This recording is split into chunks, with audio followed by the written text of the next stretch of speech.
आज का जो हमारा टॉपिक रहेगा बेसिकली वो रहेगा बायोटेक्नोलॉजी, जिसमें सबसे पहले हम बात करेंगे आपके पास प्रिंसिपल एंड प्रोसेसेस की।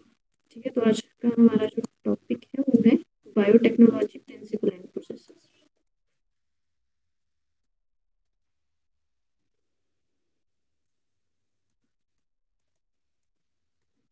Principal and processes.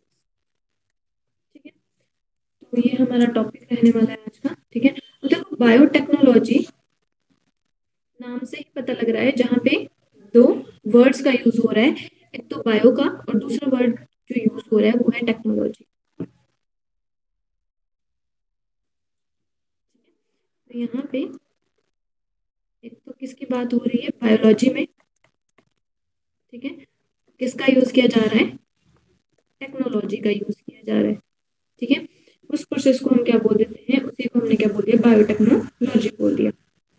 ठीक है, और देखो जो आपके पास बायोटेक्नोलॉजी है, ठीक है, सबसे पहले देखो बायोटेक्नोलॉजी में आप बेसिकली हम क्या करते हैं कि हम क्या करेंगे, टेक्निकल एप्लीकेशन का यूज करेंगे। जो भी आपके पास बायोलॉजी मतलब जो भी आपके पास लिविंग ऑर्गेनिज्म है, ठीक है, लिविंग ऑर्गेनिज्म में हम क्या करेंगे, कोई मॉडिफिकेशन लेके आएंगे। ठीक है, लिविंग ऑर्गेनिज्म के या तो हम एंजाइम का यूज करेंगे, ठीक है, या फिर किसी भी पार्ट का यूज करेंगे, किसी जीन का यूज करेंगे या किसी प्रोडक्ट का यूज करेंगे, एंजाइम प्रोडक्ट का यूज करेंगे, जिससे क्या हो सके, जो लिविंग ऑर्गेनिज्म है उसमें से कुछ हम ऐसे प्रोडक्ट्स को ऑब्टेन कर सकें जो क्या वो ह्यूमन बेनिफिशियल के लिए जिनका हम यूज कर सकें। ठीक है, तो उसके बारे में हम स्टडी करते हैं किसमें, बायोटेक्नोलॉजी में। ठीक है, तो देखो जो आपके पास बायोटेक्नोलॉजी है और उसकी जो डेफिनेशन है वो दी है आपके पास, बेस्ट डेफिनेशन दी है आपके पास Europe federation of biotechnology, European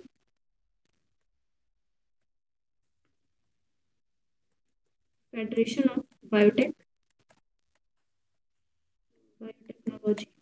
ठीक है, इन्होंने आपके पास डेफिनेशन दी है। ठीक है, biotechnology means,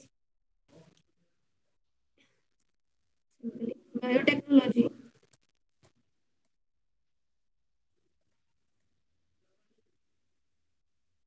is the integrated use of biochemistry, microbiology, and engineering science in order to achieve technological application of the capabilities of microorganism, culture, tissue, cells, and parts thereof. ठीक है, तो सिंपली इन्होंने क्या बोला कि जो आपके पास बायोटेक्नोलॉजी है, ठीक है, उसमें हम क्या करते हैं, इंटीग्रेटेड यूज करते हैं।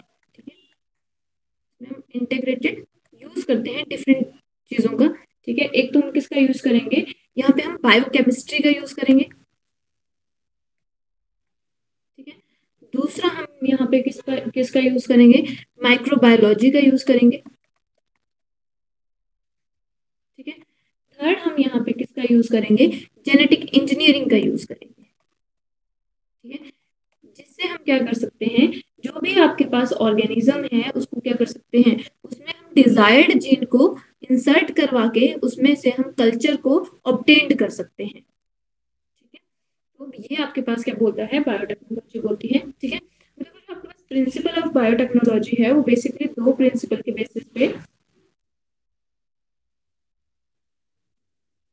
बायोटेक्नोलॉजी को स्टडी करते हैं। फर्स्ट है आपके पास जेनेटिक इंजीनियरिंग और सेकंड प्रिंसिपल है वो है बायोकेमिकल इंजीनियरिंग। यहाँ पे बेसिकली मैं यहाँ पे बात करती हूँ प्रिंसिपल्स ऑफ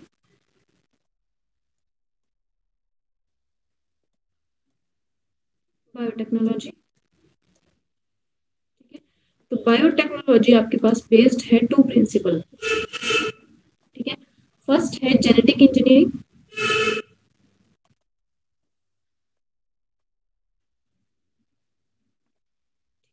और जो सेकंड प्रिंसिपल है वो है बायोकेमिकल इंजीनियरिंग। बायोकेमिकल इंजीनियरिंग, अब देखो जो जेनेटिक इंजीनियरिंग है नाम से ही पता लग रहा है, जिसमें हम क्या करेंगे, आर्टिफिशियली सिंथेसाइज करेंगे, आइसोलेट करेंगे, मॉडिफाई करेंगे, कंबाइन करेंगे। ठीक है, जेनेटिक मटेरियल को। ठीक है, तो यहाँ पे क्या कर रहे हैं हम, अल्ट्रेशन, अल्ट्रेशन मतलब change, alteration in genetic material, किस किसमें कर रहे हैं, जेनेटिक मटेरियल इन विट्रो, ठीक है। लैब में हम क्या कर रहे हैं, जो भी आपके पास कोई भी ऑर्गेनिज्म है वो उसमें क्या कर रहे हैं, हम उसका जो जेनेटिक मटेरियल है, ठीक है, उसमें क्या कर रहे हैं, अल्टरेशन, चेंज लेके आ रहे हैं, उसमें या तो कोई चीज नई इंसर्ट कर रहे हैं या तो कोई चीज डिलीट कर रहे हैं, ठीक है। मतलब उसकी जो जेनेटिक कंपोजिशन थी अब उसमें क्या हो गया है, चेंज हो गया है, तो उसको हम बोल देते हैं जेनेटिक इंजीनियरिंग, ठीक है। अब देखो अगर यहाँ पे अल्टरेशन में जीन, जो जेनेटिक मटेरियल है अगर उसमें चेंज आ गया, ठीक है, तो जो आपके पास कोई जीन है जो अगर प्रोटीन बना रही है तो उसका जो फिनोटाइप होगा तो उसमें भी क्या आ जाएगा, change in phenotype, change in phenotype, तो उसका जो फिनोटाइप है वो भी क्या हो जाएगा, चेंज हो जाएगा। अब अगर आप किसको चेंज कर रहे हो, जेनेटिक मटेरियल को चेंज कर रहे हो, ठीक है। और इसी के थ्रू, ठीक है, अब मैंने क्या किया, देखो यहाँ पे मेरे पास मान लो कोई एक ऑर्गेनिज्म है, ठीक है, इसका जो जेनेटिक मटेरियल है इसमें से मुझे कोई जीन क्या कर रही है, रेजिस्ट कर रही है किसी बैक्टीरिया के लिए या किसी डिजीज के लिए, तो मैंने क्या किया, उसको कहीं और पे इंसर्ट कर दिया डिजायर्ड जीन को, ठीक है, तो इसके डीएनए के साथ मैंने इस डिजायर्ड जीन को इंसर्ट कर दिया मान लो, ठीक है। तो अब ये जो आपके पास डीएनए बनेगा वो कैसा बनेगा, रिकॉम्बिनेंट, ठीक है, दोनों को कॉम्बिनेशन से बना है इसलिए क्या बोल देंगे इसको, ये जो यहाँ पे डीएनए बनेगा इसमें देखो ये जो आधा डीएनए था वो आपके पास मान लो ये आपके पास ए सेल है और ये आपके पास बी सेल है, ठीक है। तो आधा जो डीएनए था उसमें बी सेल का था, ठीक है, और आधा किसका इंसर्ट करवाया हमने, डिजायर्ड जीन के साथ ए डीएनए का, ठीक है। तो यहाँ पे दोनों का कॉम्बिनेशन है इसीलिए इसको क्या बोल देंगे, इसीलिए ये जो डीएनए फॉर्म्ड होगा इसको हम बोलेंगे रिकॉम्बिनेंट डीएनए, रिकॉम्बिनेंट डीएनए या आरडीएनए बोल सकते हैं, ठीक है, आरडीएनए, ठीक है। तो हम बेसिकली बायोटेक में क्या करेंगे, ऐसे ही मेथड्स का यूज करेंगे जिसमें हम करेंगे, अब जो प्रिंसिपल है फर्स्ट क्या करेंगे, हम जेनेटिक इंजीनियरिंग करेंगे, और देखो ये जो मेरे पास जेनेटिक इंजीनियरिंग के थ्रू जो मेरे पास रिकॉम्बिनेंट डीएनए आया, ठीक है, अब क्या ये जो रिकॉम्बिनेंट डीएनए है तो मैं क्या करवाऊंगी, या तो इसकी कॉपीज करवाऊंगी, यहाँ पे ऑर्गेनिज्म में क्या होंगी, इसके ऐसे मल्टीपल कॉपीज होंगी, ठीक है। दूसरा क्या होगा, मैंने क्या करना है, या तो इस जीन को ऑब्टेन्ड करना है या तो मैंने होस्ट सेल में कोई चेंज लेके आना है, ठीक है। तो नेक्स्ट जो आपके पास प्रिंसिपल है वो है बायोकेमिकल इंजीनियरिंग, ठीक है। तो बेसिकली बायोकेमिकल इंजीनियरिंग आपके पास क्या करवाता है, जो आपके पास मीडियम है, ठीक है। तो बायोकेमिकल इंजीनियरिंग में हम क्या करते हैं, जो आपके पास डिजायर्ड जीन है, यहाँ पे ये जीन हमारी डिजायर्ड थी, ठीक है, या तो इसके हम मल्टीपल कॉपीज करवा रहे हैं और इस डिजायर्ड जीन को ऑब्टेन्ड करने के प्रोसेस को बोलते हैं बायोकेमिकल इंजीनियरिंग, ठीक है, विदाउट एनी कॉन्टामिनेशन, ठीक है, बिना किसी कॉन्टामिनेशन से जो आपके पास ट्रायल मीडियम है, ठीक है, उसके थ्रू जो आपके पास डिजायर्ड जीन है उसको ऑब्टेन्ड करने की प्रोसेस को क्या बोल देते हैं, हम बायोकेमिकल इंजीनियरिंग बोल देते हैं, ठीक है। It is the process of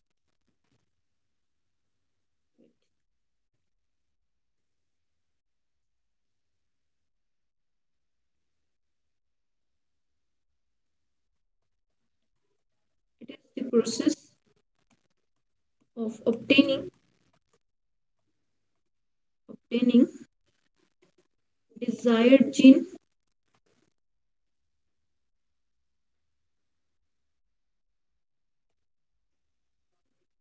without contamination, without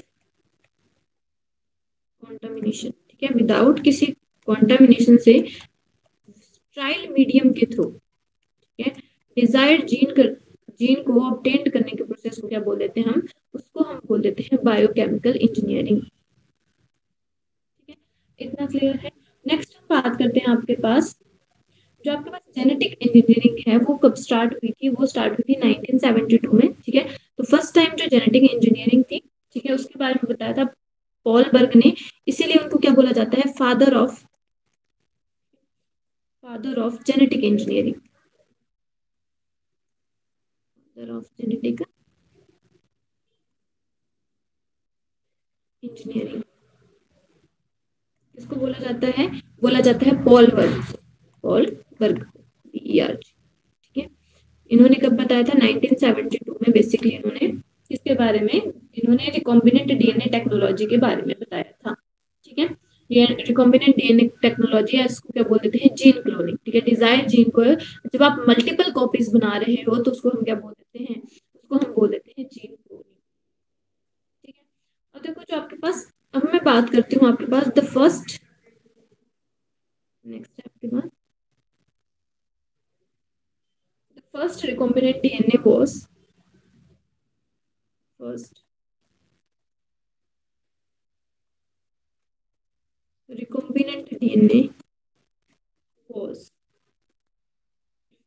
constructed by, जो आपके पास फर्स्ट डीएनए रिकॉम्बिनेंट डीएनए था वो किसने बनाया था, वो कंस्ट्रक्ट किया था स्टैनले कोहन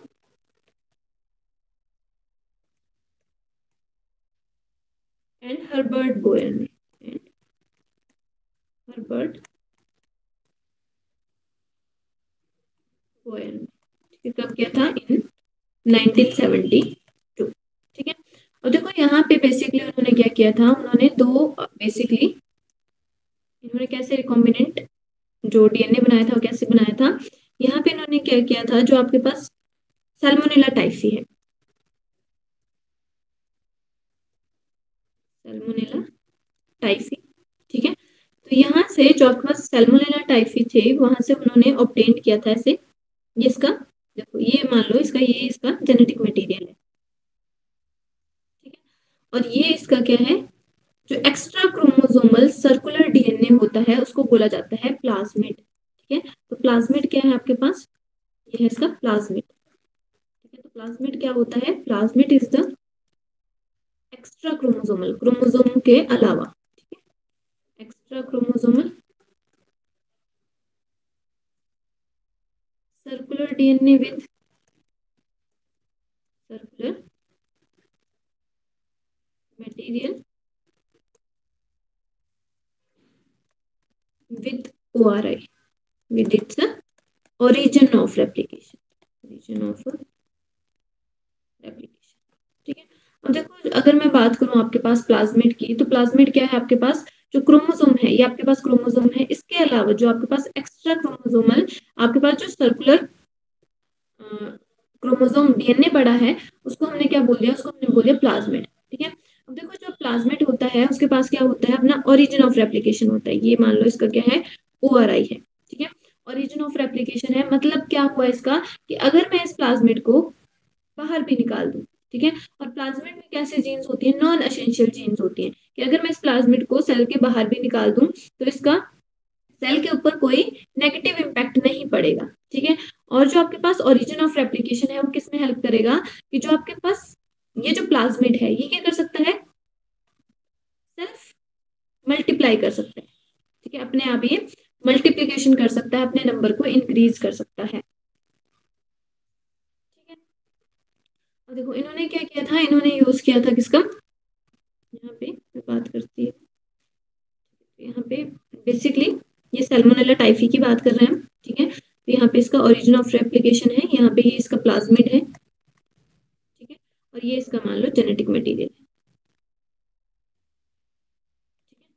ये सेल मेम्ब्रेन होगी और ये साइटोप्लाज्म। ठीक है, तो यहाँ से उन्होंने क्या किया था, जो आपके पास सैल्मोनेला टाइफी है, ठीक है, उसके पास antibiotic resistant gene present, antibiotic resistant gene.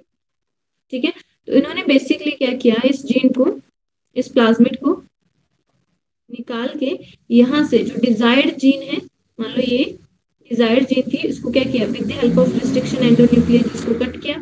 ठीक है, और इसको ट्रांसफर करवा दिया आपके पास होस्ट में, जो कि आपके पास इकोलाई। ठीक है, तो अब जो आपके पास, अब देखो ये जो आपके पास जीन थी वो कैसी थी, एंटीबायोटिक रेजिस्टेंट थी। ठीक है, तो बेसिकली आपके पास अगर इसको यहाँ पे इकोलाई में, अब जब हमने इस जीन को इंसर्ट करवा दिया तो आपके पास इकोलाई भी क्या हो जाएगा, वैसे ही आपके पास एंटीबॉडी, सॉरी एंटीबायोटिक रेजिस्टेंट हो जाएगा। ठीक है, तो इन्होंने फर्स्ट क्या बनाया था, रिकॉम्बिनेंट डीएनए बनाया था।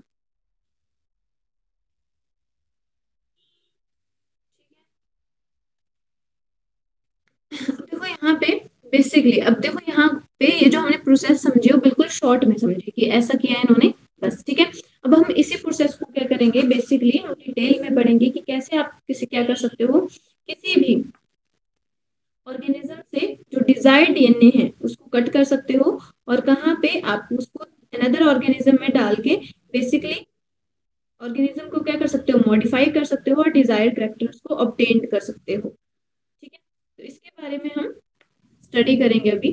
ठीक है, तो बेसिकली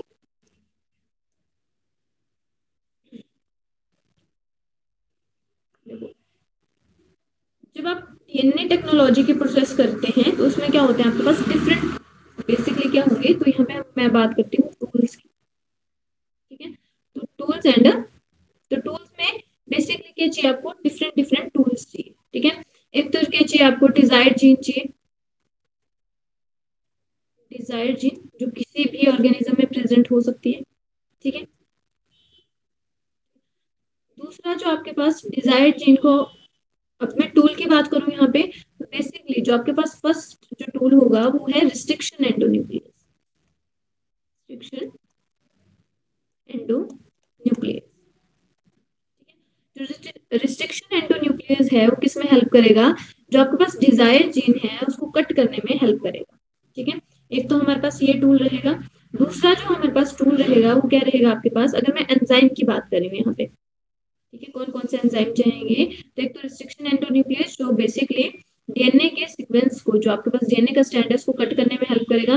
दूसरा जो एंजाइम रहेगा वो किस में हेल्प करेगा, डीएनए लाइगेज में हेल्प करेगा। ठीक है, और तीसरा किस में करेगा, डीएनए पॉलीमराइज। ठीक है, पॉलीमरेज एंजाइम। ठीक है, ये आपके पास तीन जो आपके पास बेसिकली कैसे रहेंगे, आपके पास एंजाइम रहेंगे जो आपके पास डीएनए टेक्नोलॉजी में बेसिकली रिकॉम्बिनेंट डीएनए ऑब्टेन करने में हेल्प करेंगे। ठीक है, तो देखो जो आपके पास उसके बाद जो आपके पास जैसे आप जेल इलेक्ट्रोफोरेसिस का यूज करेंगे यहाँ पे। ठीक है, और जो यहाँ पे डिजायर्ड जीन को ऑब्टेन करने के लिए, ठीक है, सेगमेंट को ऑब्टेन करने के लिए हम जेल इलेक्ट्रोफोरेसिस का यूज करेंगे। इसके अलावा हम पीसीआर का यूज करेंगे, जो मैंने आपको टेक्निक्स बता दी हुई है। ठीक है, और इसके बाद जो बेसिकली यहाँ पे यूज होता है सिलेक्टेबल मार्कर का, सिलेक्टेबल मार्कर का। ठीक है, और एक यूज होता है वेक्टर का। ठीक है, तो ये हमारे पास क्या रहेंगे, पांच टूल रहेंगे। तीन आपके पास एंजाइम रहेंगे, रिस्ट्रिक्शन एंडोन्यूक्लियस, डीएनए लाइगेज और डीएनए पॉलीमरेज। ठीक है, एक हम वेक्टर की हेल्प लेंगे अपने जो आपके पास डिजायर्ड जीन है उसको ऑर्गेनिज्म में ट्रांसफर करने के लिए, और जो आपके पास सिलेक्टेबल मार्कर होंगे वो क्या आइडेंटिफाई करेंगे, वो हमें बताएंगे कि जो आपके पास डीएनए है वो ट्रांसफॉर्म्ड हो चुका है या नहीं हो चुका है। ठीक है, तो अभी हम बेसिकली स्टार्ट करते हैं। ठीक है, तो फर्स्ट मैं बात करती हूँ आपके पास, यहाँ पे मैं बता रही हूँ आपको स्टेप्स, और स्टेप्स के बीच में मैं टूल्स का यूज भी बता दूंगी। ठीक है, यहाँ पे मैं बात करती हूँ प्रोसेस ऑफ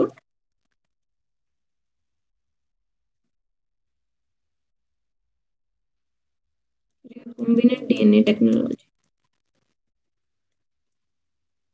ठीक है, फर्स्ट है आइसोलेशन ऑफ डीएनए। ठीक है, जो आपके पास डिजायर्ड जीन होगी वो कहाँ प्रेजेंट होगी, डीएनए में होगी। ठीक है, तो आपको सबसे पहले क्या करना पड़ेगा, आइसोलेट करना पड़ेगा डिजायर्ड डीएनए को। ठीक है, तो फर्स्ट जो आपके पास स्टेप होता है, step one is the isolation of DNA. ठीक है, हमें किसको आइसोलेट करना पड़ेगा, डीएनए को आइसोलेट करना पड़ेगा। ठीक है, अब देखो डीएनए को आइसोलेट करने के लिए जो आपके पास स्टेप वन होगा, ठीक है, फर्स्ट स्टेप क्या होगा आपके पास, फॉर एग्जाम्पल अब देखो आपका जो डिजायर्ड डीएनए है, ठीक है, वो कहीं पे भी हो सकता है, वो प्लांट सेल में भी हो सकता है। ठीक है, वो आपके पास कहाँ पे हो सकता है, बैक्टीरियल सेल में भी हो सकता है। ठीक है, डिजायर्ड डीएनए आपके पास फंगल सेल में भी हो सकता है। ठीक है, तो फर्स्ट स्टेप जो होगा हमारा वो है break, break the cell wall. ठीक है, तो आपको डीएनए के पास पहुंचने के लिए तो सबसे पहले, अब मैं बात करती हूँ सेल की, तो प्लांट सेल की बात करूँ तो सबसे बाहर प्लांट सेल के पास क्या होता है, मान लो ये मेरे पास प्लांट सेल है, तो सबसे बाहर प्लांट सेल के पास क्या होती है, सेल वॉल होती है। ठीक है, तो सबसे पहले मुझे क्या करना पड़ेगा, इसके सेल वॉल को ब्रेक करना पड़ेगा, फिर मैं इसके सेल मेम्ब्रेन को ब्रेक करूंगी और फिर मैं कहाँ पर पहुंचूंगी, अंदर पहुंचूंगी। ठीक है, तो यहाँ पे मान लो ये इसका न्यूक्लियस है। ठीक है, तो बेसिकली आपके पास तो फर्स्ट स्टेप हमारे पास क्या होगा, ब्रेक द सेल वॉल। ठीक है, हमें सेल वॉल को ब्रेक करना पड़ेगा। अब हमें पता है प्लांट की जो सेल वॉल होती है वो किसकी बनी होती है, सेलुलोज की, ठीक है। तो यहाँ पे जो हम एंजाइम यूज करेंगे, ठीक है, बेसिकली हम क्या करेंगे, डिफरेंट एंजाइम्स का यूज करेंगे to break the cell wall, ठीक है। तो यहाँ पे जो हम एंजाइम यूज करेंगे, यहाँ पे लिखी हूँ मैं एंजाइम, ठीक है। तो यहाँ पे जो हम एंजाइम यूज करेंगे वो हम करेंगे सेलुलेज, ठीक है। वैसे ही आपके पास बैक्टीरियल सेल है, ठीक है, वो किसकी बनी होती है, पेप्टिडोग्लाइकन की, पेप्टिडोग्लाइकन की, ठीक है। अब आपको पता है बैक्टीरियल सेल को ब्रेक करने के लिए हम किसका यूज करते हैं, लाइजोजाइम का, ठीक है। तो यहाँ पे हम किसका यूज करेंगे, लाइसोजाइम का यूज करेंगे, ठीक है। और जो फंगल सेल है वो किसकी बनी होती है, काइटिन की बनी होती है, ठीक है। तो यहाँ पे किसका यूज करेंगे हम, काइटिनेज का यूज करेंगे, ठीक है। ये क्या करेंगे, मेरे पास देखो प्लांट सेल में, अब देखो यहाँ पे प्लांट सेल में सेल वॉल होती है, बैक्टीरियल सेल में सेल वॉल होती है, फंगल सेल में सेल वॉल होती है, ठीक है। तो इनको ब्रेक करने के लिए हम क्या करेंगे, डिफरेंट एंजाइम्स का यूज करेंगे, जो क्या करेंगे, हमारे पास सेल वॉल को ब्रेक करने में हेल्प करेंगे, ठीक है। अब जब सेल वॉल ब्रेक हो गई तो बेसिकली हम कहाँ पे पहुंच गए, अंदर पहुंच गए, ठीक है, सेल मेम्ब्रेन के पास पहुंच गए। तो सेकंड स्टेप हमारा होता है digest other, second is digest other biomolecule, ठीक है। तो जितने भी अदर बायोमोलिक्यूल्स होंगे हमें क्या करना पड़ेगा, उनको डाइजेस्ट करना पड़ेगा, ठीक है। जैसे हमारी जो सेल मेम्ब्रेन होती है वो किसकी बनी होती है, प्रोटीन की बनी होती है, लिपिड की बनी होती है, ठीक है। और जो साइटोप्लाज्म है उसमें भी मटेरियल प्रेजेंट होता है, ठीक है। तो हमें क्या करना पड़ेगा, यहाँ पे सबसे पहले हम क्या करेंगे, प्रोटीएज एंजाइम डालेंगे, ठीक है। वो किसकी ब्रेक डाउन करवा देगा, टू डाइजेस्ट प्रोटीन, इसको डाइजेस्ट करवाएगा वो, प्रोटीन को डाइजेस्ट करवाएगा, ठीक है।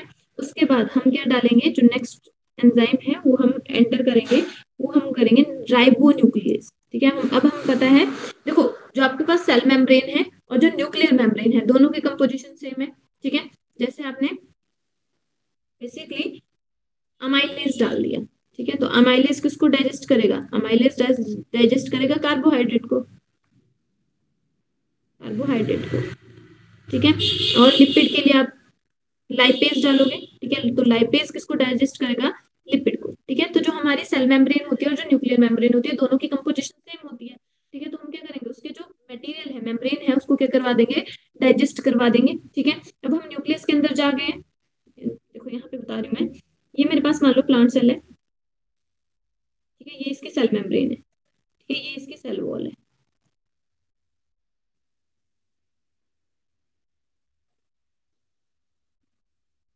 ये बात मेरे पास मान लो,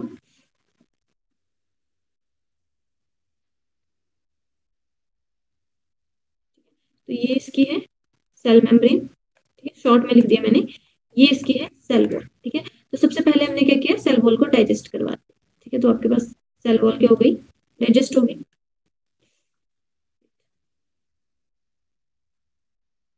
ये इसकी सेल मेम्ब्रेन थी, सेल वॉल डाइजेस्ट होगी, ठीक है। इसके अंदर न्यूक्लियस है, तो न्यूक्लियस के पास क्या होगा, न्यूक्लियर मेम्ब्रेन होगी, ठीक है। और देखो जो सेल मेम्ब्रेन होती है और न्यूक्लियर मेम्ब्रेन होती है दोनों की कंपोजिशन सेम, बेसिकली आपके पास दोनों सेम मटेरियल से बने होते हैं। आपके पास सेल मेम्ब्रेन किसकी बनी होती है, प्रोटीन प्लस लिपिड की, और जो न्यूक्लियर मेम्ब्रेन होती है वो भी किसकी बनी होती है, प्रोटीन प्लस लिपिड की, ठीक है। तो हमने प्रोटीओज डाला, तो हम क्या करेंगे, इसको डाइजेस्ट करवा देंगे, इसको डाइजेस्ट करवा देंगे, तो हम कहाँ पे पहुंच गए, यहाँ पे पहुंच गए। अब देखो जब मैं बात करती हूँ जेनेटिक मटेरियल की, तो जो आपके पास कोई भी सेल है, ठीक है, उसमें ये नहीं होता सिर्फ डीएनए ही है, कुछ उसमें आरएनए भी होता है, और कुछ इसके साथ, जैसे हमने एनिमल सेल में पढ़ा है, तो क्या होते हैं, कुछ हिस्टोन प्रोटीन्स होती हैं, कुछ नॉन हिस्टोन प्रोटीन्स होती हैं, तो क्या होती है, डीएनए के साथ पूरा अटैच होती है, ठीक है। तो हम क्या करेंगे, आपके पास बेसिकली आरएनए को रिमूव, अब देखो यहाँ पे भी हम प्रोटीज डाला, तो क्या करेंगे, जो नॉन आपके पास हिस्टोन प्रोटीन होगी या अदर प्रोटीन होगी वो क्या हो जाएंगी, डाइजेस्ट हो जाएंगी, ठीक है। वैसे ही अगर इसके साथ क्या है, आरएनए है, तो हम उसके लिए क्या डालेंगे, राइबो न्यूक्लियस डालेंगे, ठीक है।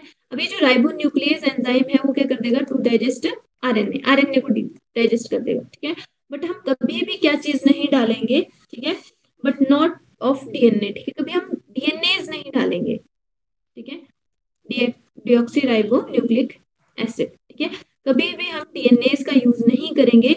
अगर हमने डीएनए का यूज कर लिया तो जो हमारा जो डीएनए है, ठीक है, मान लो छोटा सा पेज बना रही हूँ मैं डीएनए का, ये क्या हो जाएगा, ये ऐसे फ्रेगमेंट्स में ब्रेक हो जाएगा, ठीक है। जब मैंने किसका यूज किया, मान लो अगर यहाँ पे मैं किसका यूज कर लेती हूँ, डीएनए का यूज कर लेती हूँ तो ऐसे बन जाएगा ये फ्रेगमेंट्स में। तो मतलब हमारा तो जो डीएनए था वही टूट गया। ठीक है, तो हम कभी भी किसका यूज नहीं करेंगे, कभी भी हम डीएनए का यूज नहीं करेंगे। ठीक है, अब देखो यहाँ पे क्या हुआ आपके पास, अगर मैं यहाँ पे बात करूं तो आपके पास कुछ ऐसा हो गया जो सारा कंटेंट था वो फ्रेगमेंट्स हो गए उसके सारे कंटेंट के। ठीक है, ऐसे हो गया। यहाँ पे कुछ प्रोटीन ब्रेक, मतलब कुछ प्रोटीन के फ्रेगमेंट्स हैं। ठीक है, पूरा सस्पेंशन बन गया आपके पास। ठीक है, कुछ प्रोटीन के हैं, कुछ लिपिड के फ्रेगमेंट्स हैं। ठीक है, कुछ अमाइलेज के फ्रेगमेंट्स हैं, कुछ आरएनएस के फ्रेगमेंट्स हैं। ठीक है, तो आपके पास जो सारा मटेरियल हो गया, सस्पेंशन मटेरियल वो किस में ब्रेक हो गया, फ्रेगमेंट्स में ब्रेक हो गया। ठीक है, तो मैंने ऐसे इसको कलर कर दिया। तो यहाँ पे क्या हो गया, डिफरेंट जितना भी आपके पास सेल के मटेरियल था वो किस में चेंज हो गया, वो वहां पे उसके ऐसे छोटे छोटे फ्रेगमेंट्स बन गए। ठीक है, अब इन फ्रेगमेंट्स में क्या है हमारा, ये जो हमारे पास फ्रेगमेंट्स बने हैं इनके बीच में हमारे पास हमारा जो डिजायर्ड डीएनए है, इसको और कलर में बनाते हो। ठीक है, ठीक है, देखो ये मान लो मेरा डिजायर्ड डीएनए है, तो ये भी कहाँ पे है, इन फ्रेगमेंट्स के बीच में ही प्रेजेंट है। ठीक है, तो मुझे क्या करना पड़ेगा, मुझे अपने डीएनए को सेपरेट करना पड़ेगा। मैं क्या करूंगी, डीएनए को सेपरेट करूंगी फ्रॉम सस्पेंशन। किससे, ये जो बाकी जो फ्रेगमेंट्स, बाकी जो सस्पेंशन है, बाकी जो मटेरियल है, उससे मैं क्या करूंगी, अपने डीएनए को क्या करूंगी, सेपरेट करूंगी। ठीक है, तो इस प्रोसेस को क्या बोल देते हैं हम, इसको हम बोलते हैं स्पूलिंग। ठीक है, तो स्पूलिंग में हम बेसिकली क्या करेंगे, तो थर्ड स्टेप हमारे पास क्या आ गया, स्पूलिंग। अब मैंने क्या डाल दिया, मेरे पास ये मान लो मेरे पास टेस्ट ट्यूब है। ठीक है, इसमें मैंने क्या डाल दिया, पूरा सस्पेंशन मीडियम डाल दिया। ठीक है, जिसमें सारे फ्रेगमेंट्स हैं। ठीक है, पूरा मटेरियल जो सारा मटेरियल था, ये मैंने किसमें डाल दिया, मान लो इसमें डाल दिया।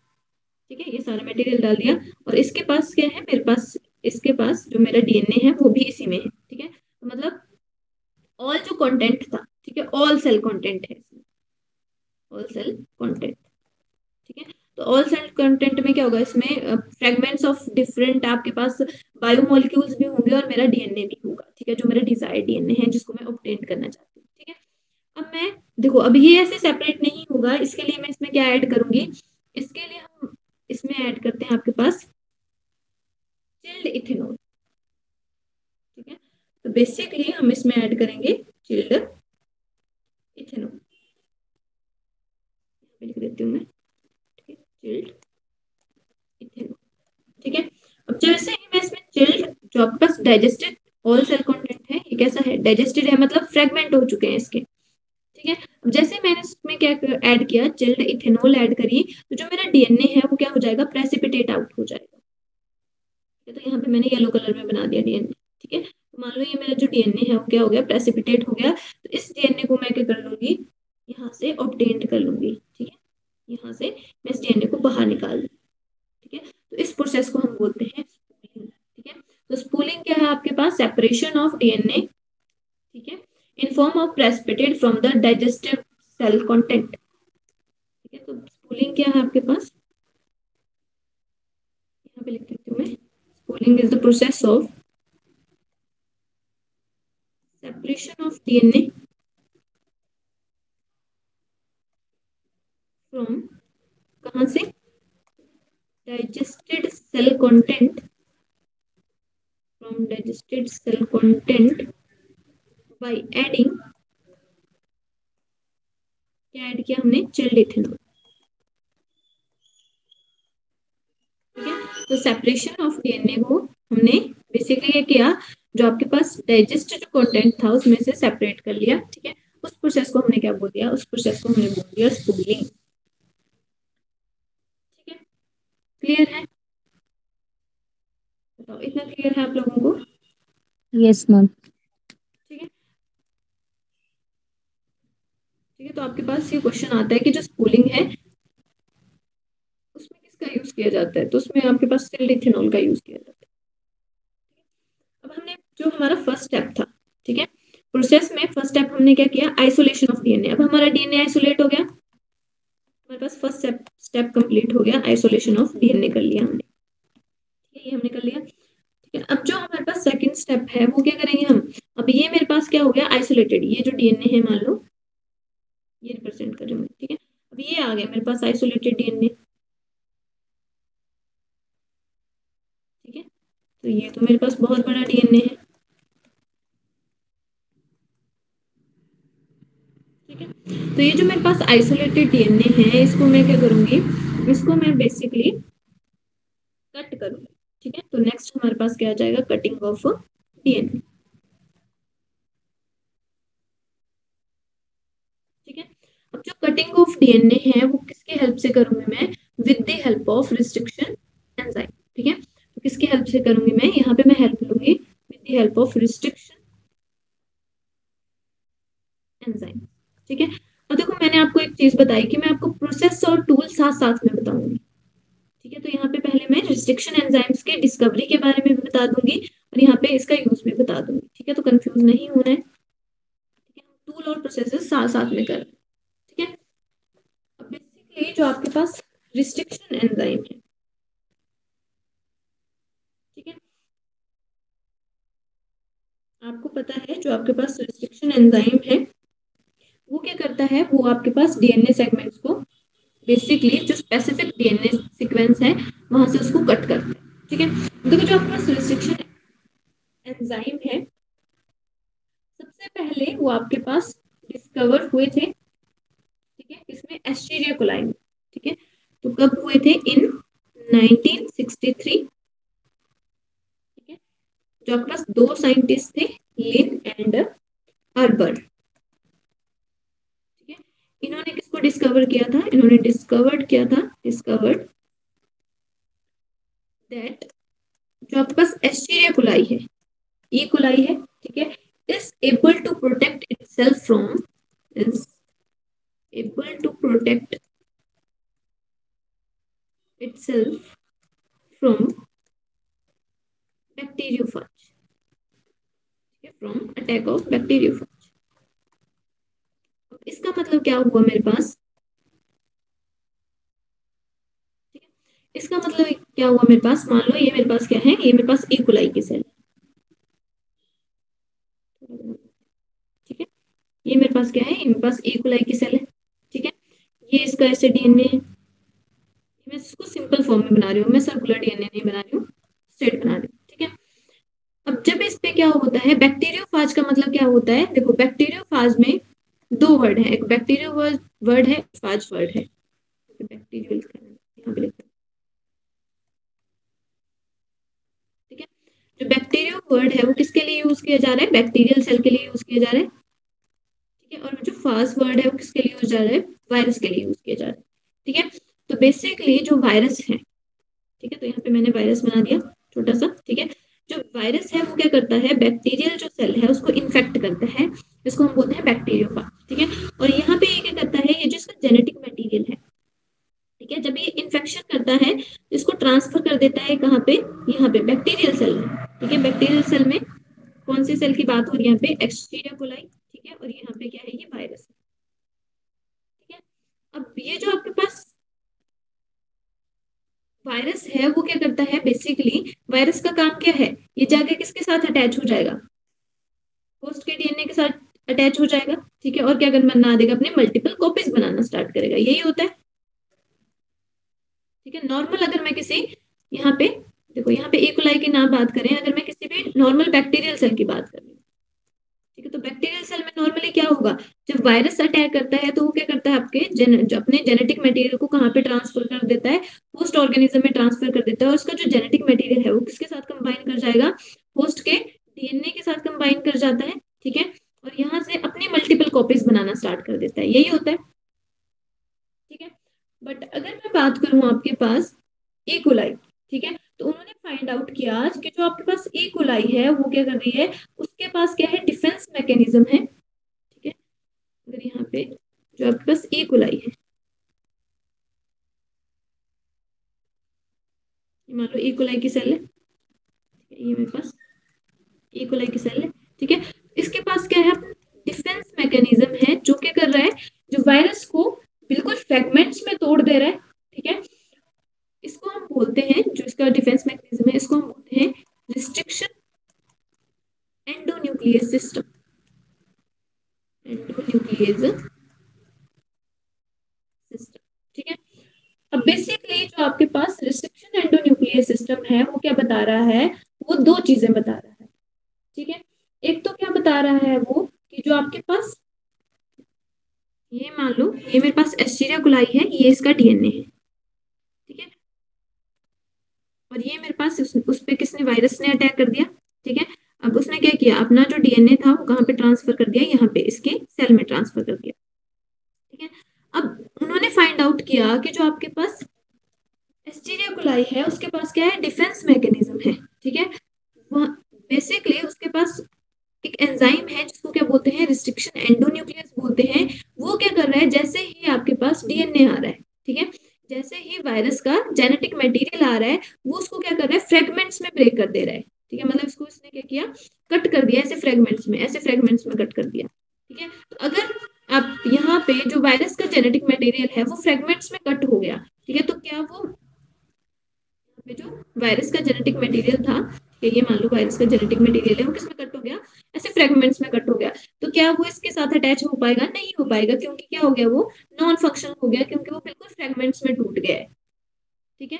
तो ये इसके पास ज्वाइन नहीं कर पाएगा, और जो ई कोलाई होगी वो क्या हो जाएगी, प्रोटेक्ट हो जाएगी किससे, डिजीज से, ठीक है, वायरल अटैक से, ठीक है। बट उन्होंने साथ में ये फाइंड आउट भी किया कि जो आपके पास ई कोलाई है वो क्या कर रही है, उसने खुद को भी, अब देखो इसके पास ही, ठीक है, इसके पास ही क्या है, रिस्ट्रिक्शन एंडोन्यूक्लियस है, तो क्या ये रिस्ट्रिक्शन एंडोन्यूक्लियस क्या कर सकता है, इसको भी कट कर सकता है, ठीक है। बट इन्होंने फाइंड आउट किया कि जो आपके पास ई कोलाई है उसने क्या किया है, अपना जो डीएनए है उसको मॉडिफाइड किया है, और वहां पे जो आपके पास एक स्पेसिफिक सीक्वेंस है वहां पे मिथाइल ग्रुप लगा दिया है, ठीक है। तो इसका मतलब क्या हुआ कि जो आपके पास, इन्होंने ये बताया कि जो आपके पास रिस्ट्रिक्शन एंडोन्यूक्लियर सिस्टम है उसमें दो चीजों का यूज हो रहा है, ठीक है। एक तो किसका यूज हो रहा है, मिथाइलेज का यूज हो रहा है, ठीक है। और दूसरा किसका यूज हो रहा है, रिस्ट्रिक्शन एंजाइम का, ठीक है। और जो आपके पास रिस्ट्रिक्शन एंजाइम है, ठीक है, वो बेसिकली क्या काम करता है, वो एक स्पेसिफिक पैलिंड्रोमिक्स, वो क्या करता है, एक specific palindromic palindromic DNA sequence से कट करता है,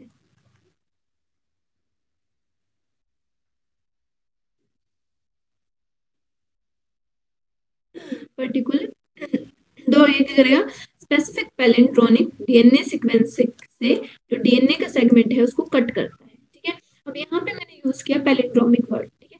पैलिंड्रोमिक का वर्ड का मतलब होता है, जैसे फॉर एग्जांपल मेरे पास वर्ड यूज है मॉम, ठीक है, तो मैं चाहे इसको यहाँ से पढूं चाहे यहाँ से पढूं, दोनों साइड से क्या होगा, ये सेम ही होगा, यहाँ से भी मैं मॉम ही पढ़ूंगी, यहाँ से भी मैं मॉम ही पढ़ूंगी, ठीक है। जैसे आपके पास वर्ड है मलयालम, ठीक है, तो इसको चाहे यहाँ से पढ़ो, ठीक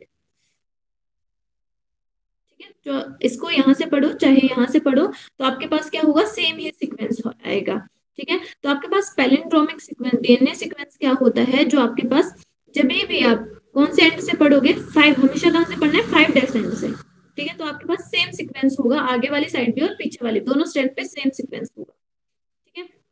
तो उसने फाइंड आउट किया जो आपके पास रिस्ट्रिक्शन एंजाइम है वो क्या करता है, स्पेसिफिक पैलिंड्रोमिक डीएनए सीक्वेंस की साइड से उसको कट करता है, ठीक है। तो इसने फाइंड आउट किया कि जो आपके पास एकोलाई है उसका जो खुद का डीएनए है उसको क्यों नहीं वो स्पेसिफिक, अब देखो यहाँ पे भी वो डीएनए सीक्वेंस मिल जाएगा जो यहाँ पे डीएनए सीक्वेंस मिल रहा है, क्योंकि यहाँ पे क्या होगा, नाइट्रोजन बेसिस होंगे, यहाँ पे भी नाइट्रोजन बेसिस होंगे, तो नाइट्रोजन बेसिस मिलना बहुत ईजी है, ठीक है। बट इन्होंने फाइंड आउट किया कि जो इकोलाई है तो उसका जो डीएनए है उसने क्या किया, खुद को मॉडिफाइड किया है, और उसमें क्या किया है, जो सेम यहाँ पे रिस्ट्रिक्शन एंजाइम का जो सीक्वेंस है वहां पे मिथाइल ग्रुप को ऐड कर दिया है, ठीक है, जिसको हम बोलते हैं मिथाइलेज, मिथाइलेज एक्शन, ठीक है। तो basically enzyme add methyl group at particular palindromic site,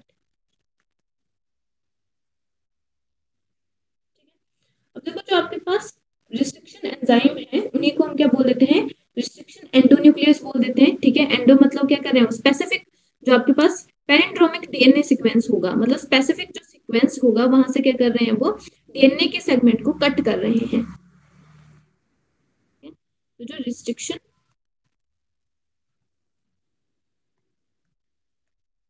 endonuclease होता है वो क्या करता है स्पेसिफिक पैलिंड्रोमिक, वो स्पेसिफिक डीएनए सीक्वेंस से स्पेसिफिक डीएनए सीक्वेंस को कट करता है पर्टिकुलर साइट से, स्पेसिफिक साइट से पर्टिकुलर साइट पे, ठीक है, वो कट करता है। जो आपके पास फर्स्ट रिस्ट्रिक्शन एंडोन्यूक्लियस है, first restriction endonuclease to be discovered, first restriction endonuclease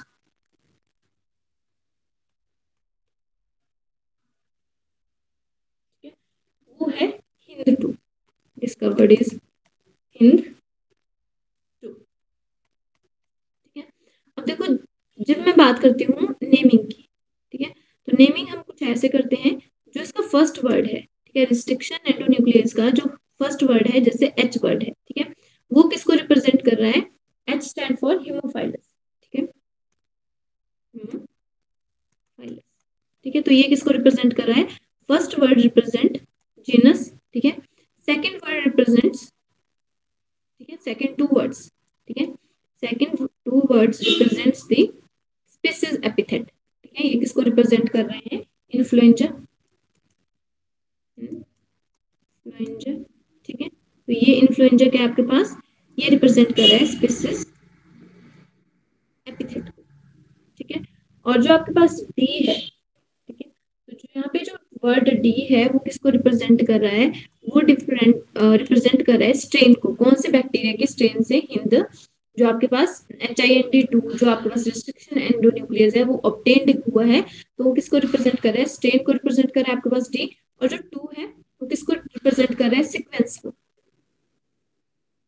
sequence और ऑर्डर ऑफ डिस्कवरी, ठीक है, तो रिस्ट्रिक्शन एंडोन्यूक्लियस की जो आपके पास सीक्वेंस है और ऑर्डर ऑफ डिस्कवर्ड स्ट्रेन है वो कौन रिप्रेजेंट करता है, नंबर रिप्रेजेंट करते हैं, ठीक है, और जो आपके पास हिंट टू के बारे में बताया था वो किसने बताया था, वो आपके पास साइंटिस्ट ने बताया था, स्मिथ ने, कब बताया था, 1968 में बताया था, ठीक है, और जो आपके पास हिंट टू है वो बेसिकली क्या करता है, देखो हिंट टू क्या है आपके पास, रिस्ट्रिक्शन एंडोन्यूक्लियस है, तो इसका काम क्या होगा, HIND2, ये आपके पास क्या है, it is a restriction endonuclease, तो ये क्या करेगा, पर्टिकुलर साइट पे क्या करेगा, कट मारेगा, ठीक है, तो पर्टिकुलर जो डीएनए बेस पेयर होगा उसको क्या करेगा, ये कट करेगा, और कितने बेस पेयर, 6 बेस पेयर में ये सीक्वेंस में ये कट मारता है, ठीक है, और इसका जो सीक्वेंस रहेगा वो रहेगा GTC और GAC, ठीक है, मान लो मेरे पास ये है, ठीक है, तो अगर मैं इसको 5 डैश एंड और ये इसका 3 डैश एंड है डीएनए का, ठीक है, तो मैं इसको फिर से कहाँ से पढ़ूंगी, 5 डैश एंड से पढ़ूंगी, तो दोनों साइड पे सेम ही सीक्वेंस होगा, तो यहाँ पे क्या होगा, GTC, ठीक है, और यहाँ पे क्या होगा, GAC, ठीक है, तो जब भी मैं 5 डैश एंड से पढ़ूंगी तो ये क्या करेगा, अब ये जो आपके पास बेसिकली जो आपके पास हिंद टू है उसका जो सीक्वेंस रहेगा वो क्या करेगा, 6 बेस पेयर का जो सीक्वेंस है, जहां पे ये पर्टिकुलर सीक्वेंस उसको फाइंड आउट होगा, वहां पे पर्टिकुलर साइट पे वो क्या करेगा, कट लगाएगा, ठीक है, समझ आया,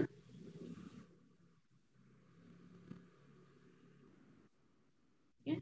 तो अभी तक अगर हम बात, जी बोलो, यस मैम। ठीक है, तो अभी तक अगर हम बात करें तो अराउंड आपके पास 900 रिस्ट्रिक्शन एंडोन्यूक्लियस क्या हो चुके हैं, बेसिकली आइसोलेट हो चुके हैं, ठीक है, और उसमें से जो आपके पास 230 स्ट्रेन ऑफ बैक्टीरिया के जो सीक्वेंस है उनके बारे में पता, ठीक है, तो आपके पास जो 1900 रिस्ट्रिक्शन एंडोन्यूक्लियस क्या हो चुके हैं, डिस्कवर हो चुके हैं, ठीक है, अब यहाँ पे हम बात करते हैं आपके पास, जैसे आपने एक और सीक्वेंस की बात करती हूँ मैं, जैसे इको आर 1 है, ठीक है, इको आर 1, ठीक है, तो यहाँ पे इको रिप्रेजेंट फॉर एस्टीरिया, ठीक है,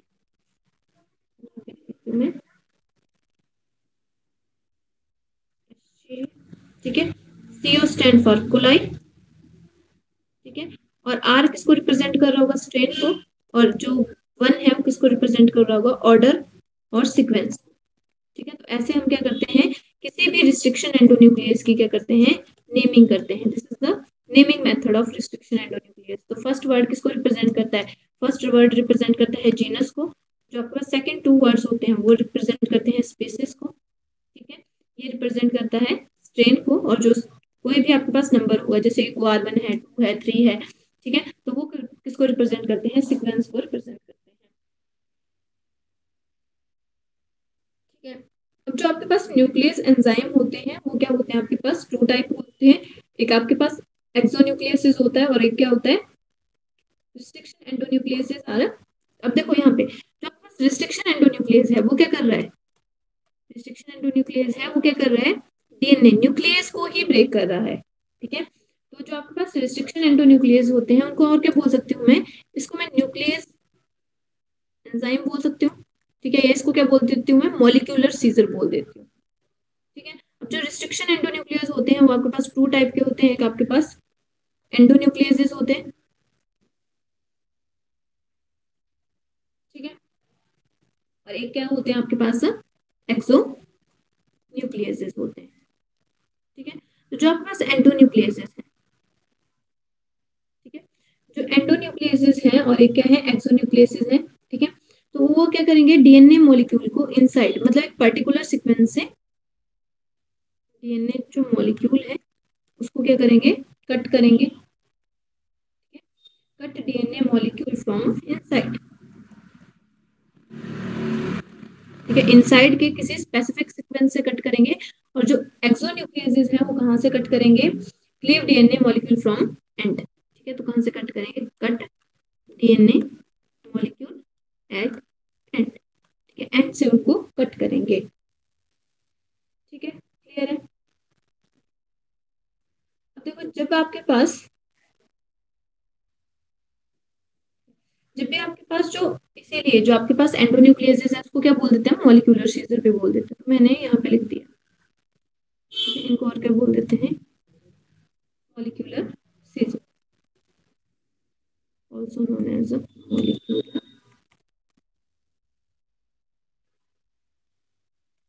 सीजर्स, ठीक है। तो इनको हम क्या बोल सकते हैं, और इनको क्या बोलते हैं, केमिकल स्कैपल्स भी बोलते हैं, एक ही बात है ना, केमिकल स्कैपल्स, ठीक है, मॉलिक्यूलर सीजर बोल दो, केमिकल स्पेकल्स बोल दो, ठीक है, न्यूक्लियस एंजाइम बोल दो, या रिस्ट्रिक्शन एंडोन्यूक्लियस बोल दो, ठीक है। अब रिस्ट्रिक्शन एंडोन्यूक्लियस भी आपके पास 2 टाइप के होते हैं, एंडोन्यूक्लियस और एक्सोन्यूक्लियस। एंडोन्यूक्लियस क्या करेंगे, इनसाइड डीएनए कट करते हैं, और जो एक्सो होते हैं वो एंड पे ही कट करते हैं, ठीक है।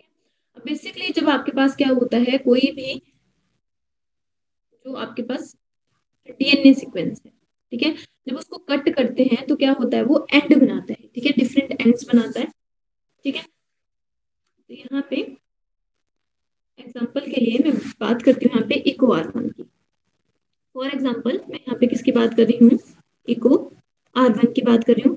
जो इको R1 है उसका जो बेस पेयर सीक्वेंस है, तो मैंने लिख दिया डीएनए बेस पेयर सीक्वेंस, यहाँ पे DNA specific DNA base pair sequence, ठीक है।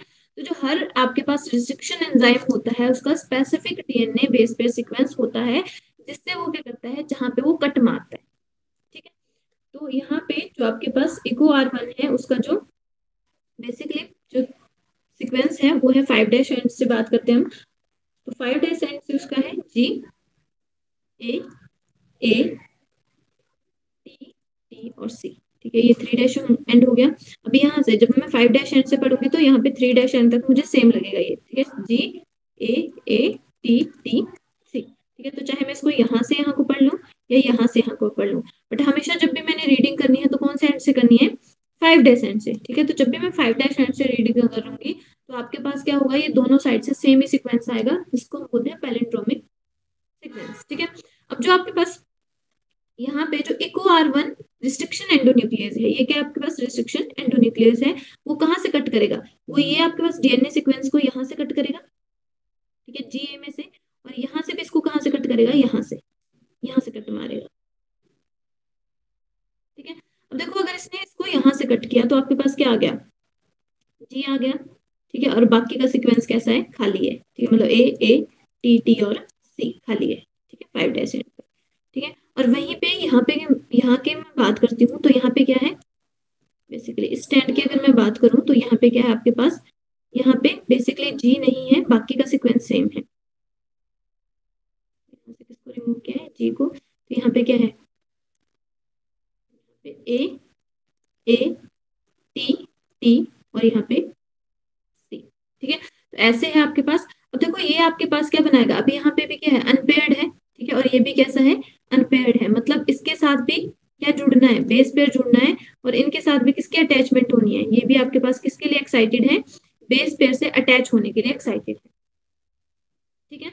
तो ऐसे जो आपके पास एंजाइम्स होते हैं जिनमें क्या बनता है आपके पास, ऐसे सीक्वेंसेस बनते हैं, ठीक है, जिनमें आपके पास अनपेयर्ड न्यूक्लियोटाइड या अनपेयर्ड बेस पेयर रहते हैं, उनको हम बोलते हैं स्टिकी एंड्स, ठीक है। तो ये क्या प्रोड्यूस करते हैं, ये आपके पास प्रोड्यूस करते हैं स्टिकी एंड्स, स्टिकी एंड्स, ठीक है। स्टिकी एंड्स का या इनको क्या बोल देते हैं, या इनको बोल देते हैं स्टैगर्ड एंड, स्टिकी एंड बोल देते हैं, या क्या बोल देते हैं, स्टैगर्ड एंड, ठीक है। अब देखो स्टिकी एंड या स्टैगर्ड एंड का मतलब क्या हुआ, अब देखो जिस जिस आपने रिस्ट्रिक्शन एंडोन्यूक्लियस का यूज आप कहाँ पे करोगे, प्लाज्मिड को, मान लो मैंने प्लाज्मिड को, ये मेरे पास प्लाज्मिड है, ये मेरे पास प्लाज्मिड का डीएनए है, सिंपल, यहाँ पे मैंने नॉर्मल सा बना दिया, ठीक है, मान लो इसको समझने के लिए, ठीक है। तो यहाँ से मान लो मैंने किससे कट किया, यहाँ पे मैंने हेल्प ली रिस्ट्रिक्शन एंडोन्यूक्लियस की, किसकी हेल्प ली, इको आर1 की हेल्प ली, और इसको कट कर दिया, तो यहाँ पे मैंने हेल्प ली किसकी, इको आर1 की हेल्प ली, ठीक है। तो जिस आपके पास जिस रिस्ट्रिक्शन एंजाइम से मैं किसको कट कर रही हूँ, प्लाज्मिड को कट कर रही हूँ, ठीक है, उसी रिस्ट्रिक्शन एंजाइम से मुझे क्या करना पड़ेगा, डिजायर्ड डीएनए सीक्वेंस को भी कट करना पड़ेगा, ठीक है। मेरे पास क्या है, ये डिजायर्ड, मान लो ये मेरे पास है डिजायर्ड डीएनए सीक्वेंस, ठीक है। तो मुझे यहाँ पे भी किस रिस्ट्रिक्शन एंजाइम का यूज करना पड़ेगा, यहाँ पे भी मुझे इको आर1 का यूज करना पड़ेगा, ठीक है। अब ऐसा मैंने क्यों किया कि मान लो यहाँ पे अगर मैंने इको आर1 का यूज किया और यहाँ पे इको आर1 का यूज नहीं किया, ठीक है, तो उस केस में कैसे एंड प्रोड्यूस होंगे, यहाँ पे अलग न्यूक्लियोटाइड प्रेजेंट होगा, यहाँ पे अलग बेस पेयर न्यूक्लियोटाइड प्रेजेंट होगा, मतलब यहाँ पे अलग होंगे और यहाँ पे अलग होंगे, तो उस केस में ब्लंट एंड प्रोड्यूस होंगे, ठीक है। अगर ब्लंट एंड प्रोड्यूस होते हैं तो वो कभी भी, प्लाज्मिड किसकी तरह काम करता है, वेक्टर की तरह काम करता है, ठीक है, तो कभी भी वो वेक्टर के साथ क्या होंगे, क्लोन नहीं करेंगे, ठीक है। इसीलिए हम कैसे एंड प्रोड्यूस होते हैं, तो इसीलिए हम क्या करते हैं, जब भी हमने रिस्ट्रिक्शन एंडोन्यूक्लियस से कट करते हैं, तो जिस रिस्ट्रिक्शन एंडोन्यूक्लियस से हम अपने वेक्टर को कट करते हैं, सेम उसी एंडोन्यूक्लियस से हम किसको कट करते हैं, डिजायर्ड डीएनए सीक्वेंस को करते हैं, जिसकी वजह से कौन सा एंड प्रोड्यूस हो, ताकि स्टिकी एंड प्रोड्यूस हो, ठीक है। अब मान लो यहाँ पे भी मैंने सेम सीक्वेंस से कट किया था, ठीक है, जैसे मैंने यहाँ पे सीक्वेंस किया, तो यहाँ पे भी क्या होगा, देखो यहाँ पे भी बेसिकली क्या होगा, सेम सीक्वेंस, यहाँ पे भी इसका क्या होगा, अगर मैंने इसको कट किया है तो जी होगा, ठीक है, और यहाँ पे क्या होगा इसका, ऐसे टी, ऐसे ए और यहाँ पे सी, ठीक है। तो जब ये आएगा तो बेसिकली ये जो सीक्वेंस है, तो इसके ऊपर अगर मैं इसको लगाऊंगी तो इसके डबल स्टैंडर्ड डीएनए पे ये ऐसे कर जाएगा, ए ए टी टी और यहाँ पे जी, ऐसे अटैच हो जाएगा दोनों साइड, समझ आई बात। तो ये मैंने इसको सिंपल बनाया है, ठीक है, आपके पास ये भी डबल स्टैंडर्ड होगा, ये भी डबल स्टैंडर्ड है, क्लियर हुआ आपको, मेरी बात समझ आ यस रही है, मैम, यस मैम। ठीक है। तो बेसिकली इसीलिए हम क्या करना पड़ेगा, आपको सेम सीक्वेंस से कट करना पड़ेगा, ठीक है।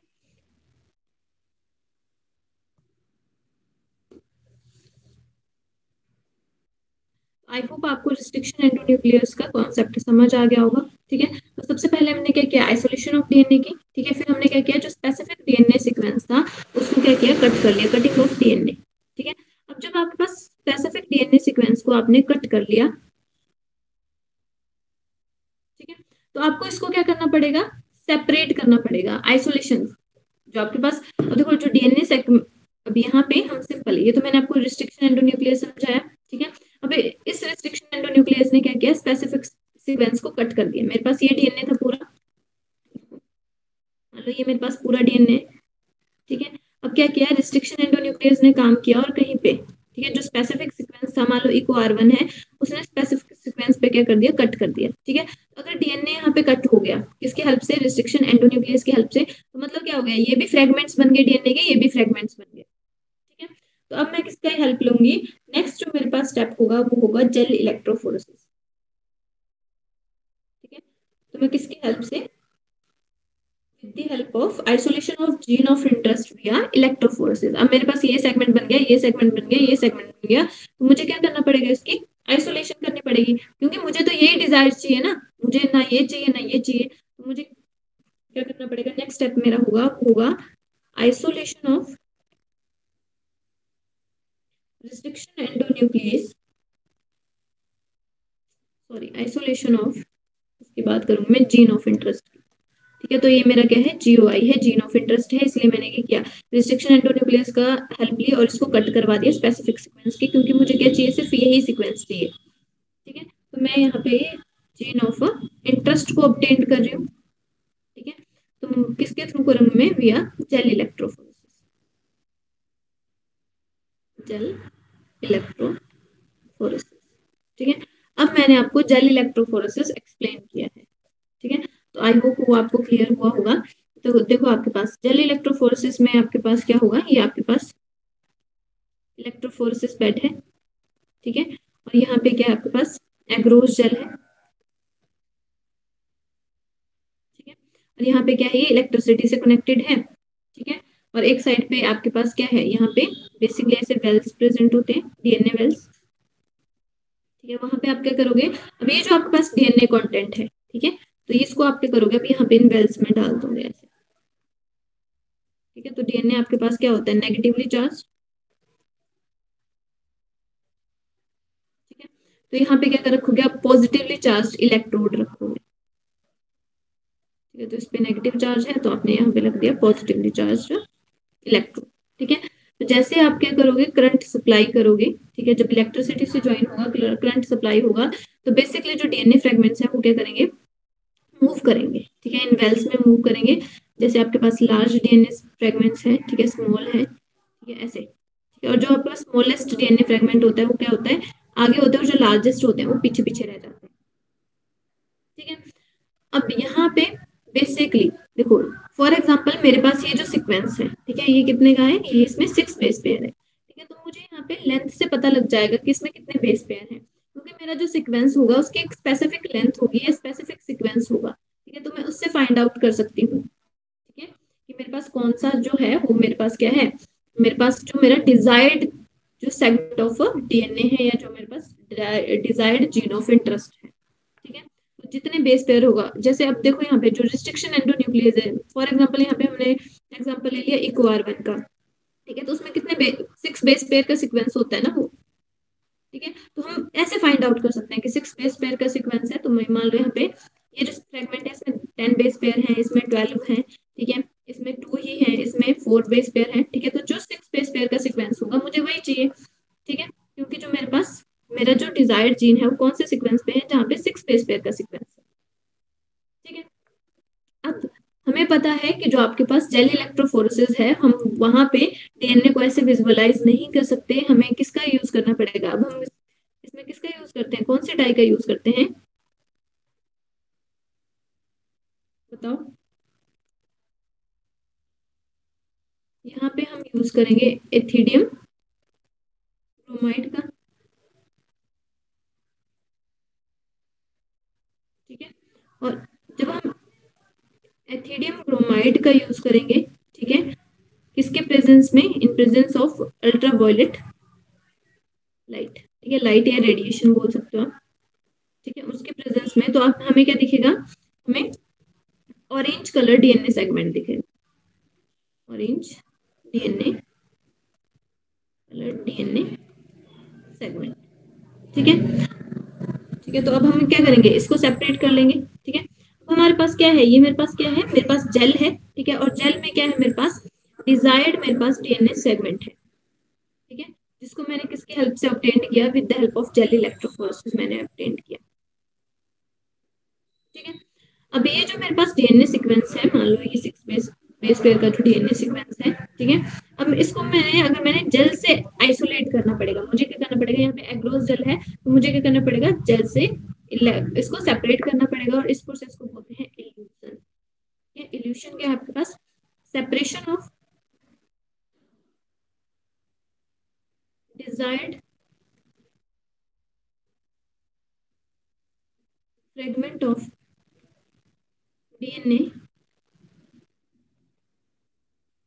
From gel. ठीक है, अगर जेल में से आप डिजायर्ड फ्रेगमेंट ऑफ डीएनए को सेपरेट कर रहे हो तो उस प्रोसेस को हम बोल देते हैं इल्यूशन। ठीक है, और अगर आप क्या कर रहे हो, जो डाइजेस्टेड सेल कंटेंट है उसमें से डीएनए को निकाल रहे हो तो उसको हम बोलते हैं स्पूलिंग। दोनों में फर्क है। ठीक है, बताओ यहाँ तक क्लियर है? Yes ma'am. बात समझ आ रही है आपको? अगर आपको कोई चीज समझ नहीं आ रही है तो आप मेरे से पूछ भी सकते हो। ठीक है, देखो अब आपके पास क्या हो गया, आपके पास डिजायर्ड डीएनए सीक्वेंस आ गया। ठीक है, अब देखो फॉर एग्जांपल ये जो मेरे पास डिजायर्ड डीएनए सीक्वेंस है वो छोटा सा है, इतना सा है। ठीक है, मेरे पास इसकी क्या है, सिर्फ एक ही कॉपी है। ठीक है, अब अगर मैं इसको सेम, ये मेरे पास 6 बेस पेयर का सीक्वेंस है। ठीक है, और इसकी एक ही कॉपी है, अगर मैं इसको ऐसे ही एज इट इज क्या कर दूं, ट्रांसफॉर्म करवा दूं। ठीक है, ऐसे ही मैं किसी अनदर होस्ट सेल में इसको क्या कर देती हूँ, ऐड करवा देती हूँ। और इन केस मान लो यहाँ पे जो होस्ट है वो इसको गेन नहीं कर पाता है तो मेरे पास क्या हो जाएगा, ये वेस्ट वेस्ट हो जाएगी। ठीक है, तो मेरे पास कुछ भी नहीं बचेगा। उससे पहले मुझे क्या करवाना पड़ेगा, यहाँ पे क्या करवाना पड़ेगा, पीसीआर करवाना पड़ेगा, पॉलीमरेज चेन रिएक्शन। ठीक है, अब जो आपके पास पीसीआर की जो प्रोसेस है उससे क्या होगा, जो मेरे पास एक जो डीएनए सीक्वेंस था, ठीक है, जो मेरे पास, ये मेरे पास क्या है, जीओआई, जीन ऑफ इंटरेस्ट। ठीक है, तो एक जो मेरे पास जीन ऑफ इंटरेस्ट थी उसके पहले मेरे पास कितनी कॉपी थी, 1 कॉपी थी। ठीक है, फिर with the help of polymerase chain reaction मैं क्या करवा सकती हूँ, इसकी मल्टीपल कॉपीज बना सकती हूँ। ठीक है, अब आप मुझे बताओगे जो आपके पास पॉलीमरेज चेन रिएक्शन है वो कैसे काम करता है, उसके लिए हम कौन से पॉलीमरेज का यूज करते हैं, बताओ।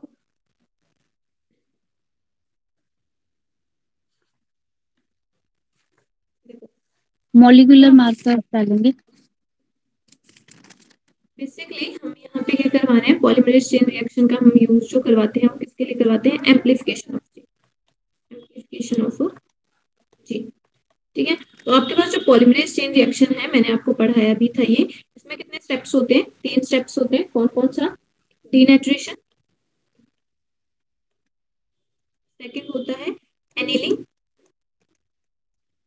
ठीक है, और जो थर्ड होता है वो होता है एक्सटेंशन। ठीक है, अब जो यहाँ पे आप जो पॉलीमरेज की जो टेक्निक है, डीएनए पॉलीमरेज है, उसमें हम बेसिकली क्या करते हैं, फर्स्ट ऑफ ऑल हम जो आपके पास डीएनए, जो आपके पास डबल स्टैंडर्ड डीएनए होता है, ठीक है, तो यहाँ पे जो आपके पास डिजायर्ड आपका जो जीन ऑफ इंटरेस्ट होगा वो भी कैसा होगा, उसमें भी ऐसे डबल स्टैंड होंगे। ठीक है, और दोनों हाइड्रोजन बॉन्ड से अटैच होंगे।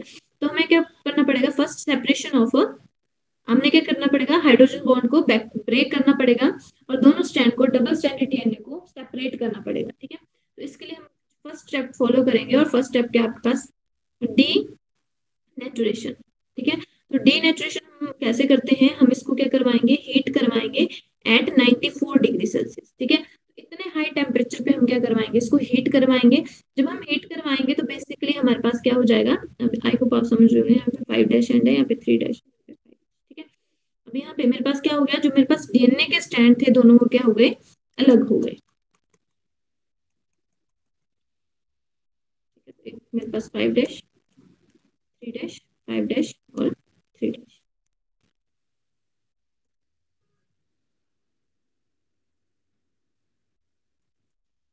ठीक है, तो जो मेरे पास सेकंड स्टेप होता है वो होता है एनिलिंग। ठीक है, तो एनिलिंग प्रोसेस में बेसिकली किसको ज्वाइन किया जाता है, प्राइमर को ज्वाइन किया जाता है। ठीक है, और यहाँ पे जो हम एंजाइम यूज करेंगे, ठीक है, सॉरी, फर्स्ट स्टेप है मेरे पास डीनेचुरेशन, सेकंड स्टेप है मेरे पास वो है एनिलिंग। ठीक है, तो एनिलिंग के लिए हम किसका यूज करते हैं, एनिलिंग के लिए हम यूज करते हैं प्राइमर का। ठीक है, तो प्राइमर कहाँ पे अटैच होता है, 5 डैश एंड पे अटैच होगा। ठीक है, अब ये जो प्रोसेस है वो कौन से टेम्परेचर में की जाती है, ये होती है आपके पास अराउंड आपके पास 55 टू 70 या फिर आपके पास 40 टू 60। ठीक है, तो आपको ऐसे मिल जाएगा ये 40 टू 60 डिग्री। ठीक है, एवरेज लिख दिया मैंने। ठीक है, उसके बाद जो एक्सटेंशन है उसके लिए क्या चाहिए, अब हमें पता है जो आपके पास एक्सटेंशन के लिए क्या चाहिए, हमें डीएनए पॉलीमरेज चाहिए। डीएनए पॉलीमरेज क्या करवाएगा, पॉलीमराइजेशन करवाएगा और पूरे जो न्यूक्लियोटाइड है उनको अटैच करता चलेगा पूरे डीएनए सीक्वेंस में। ठीक है, अभी यहाँ पे जो आपके पास क्वेश्चन आता है वो ये आता है कि जो आपके पास पीसीआर की टेक्निक है उसमें कौन से आपके पास पॉलीमरेज का यूज किया जाता है, तो आपके पास किसका यूज किया जाता है, इस टेक्निक में यूज किया जाता है टैक पॉलीमरेज का।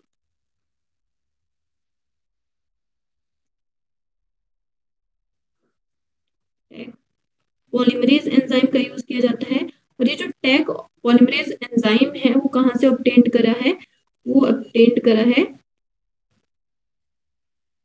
थर्मस एक्वेटिकस, एक्वेटिकस बैक्टीरिया से।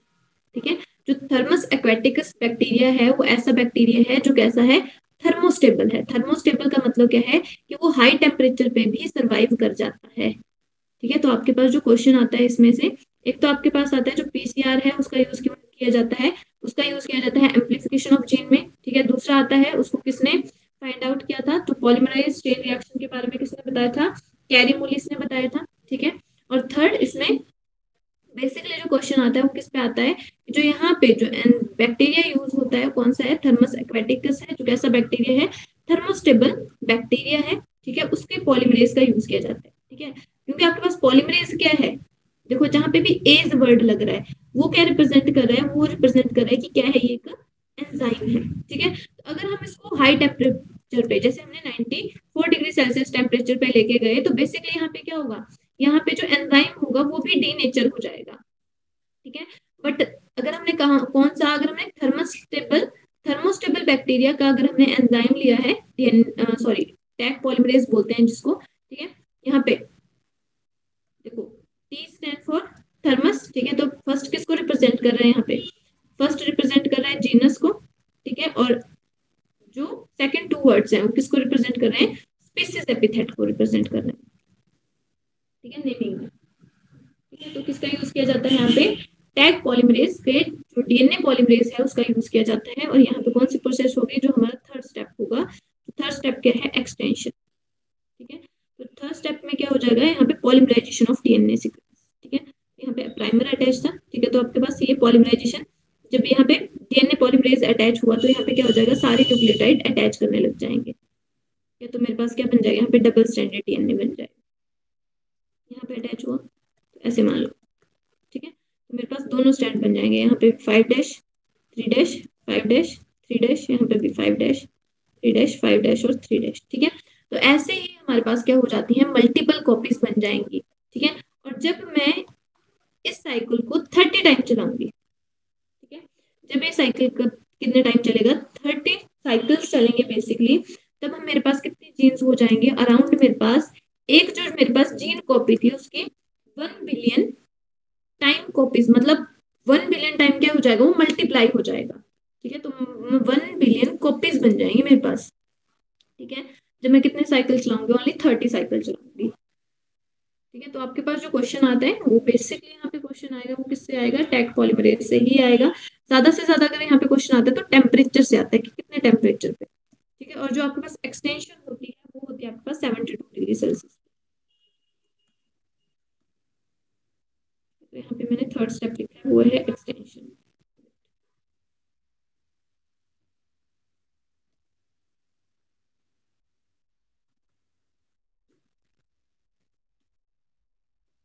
ठीक है, तो इसमें 3 स्टेप्स होते हैं, ये आपके पास थर्ड है, ये सेकंड है और ये फर्स्ट है।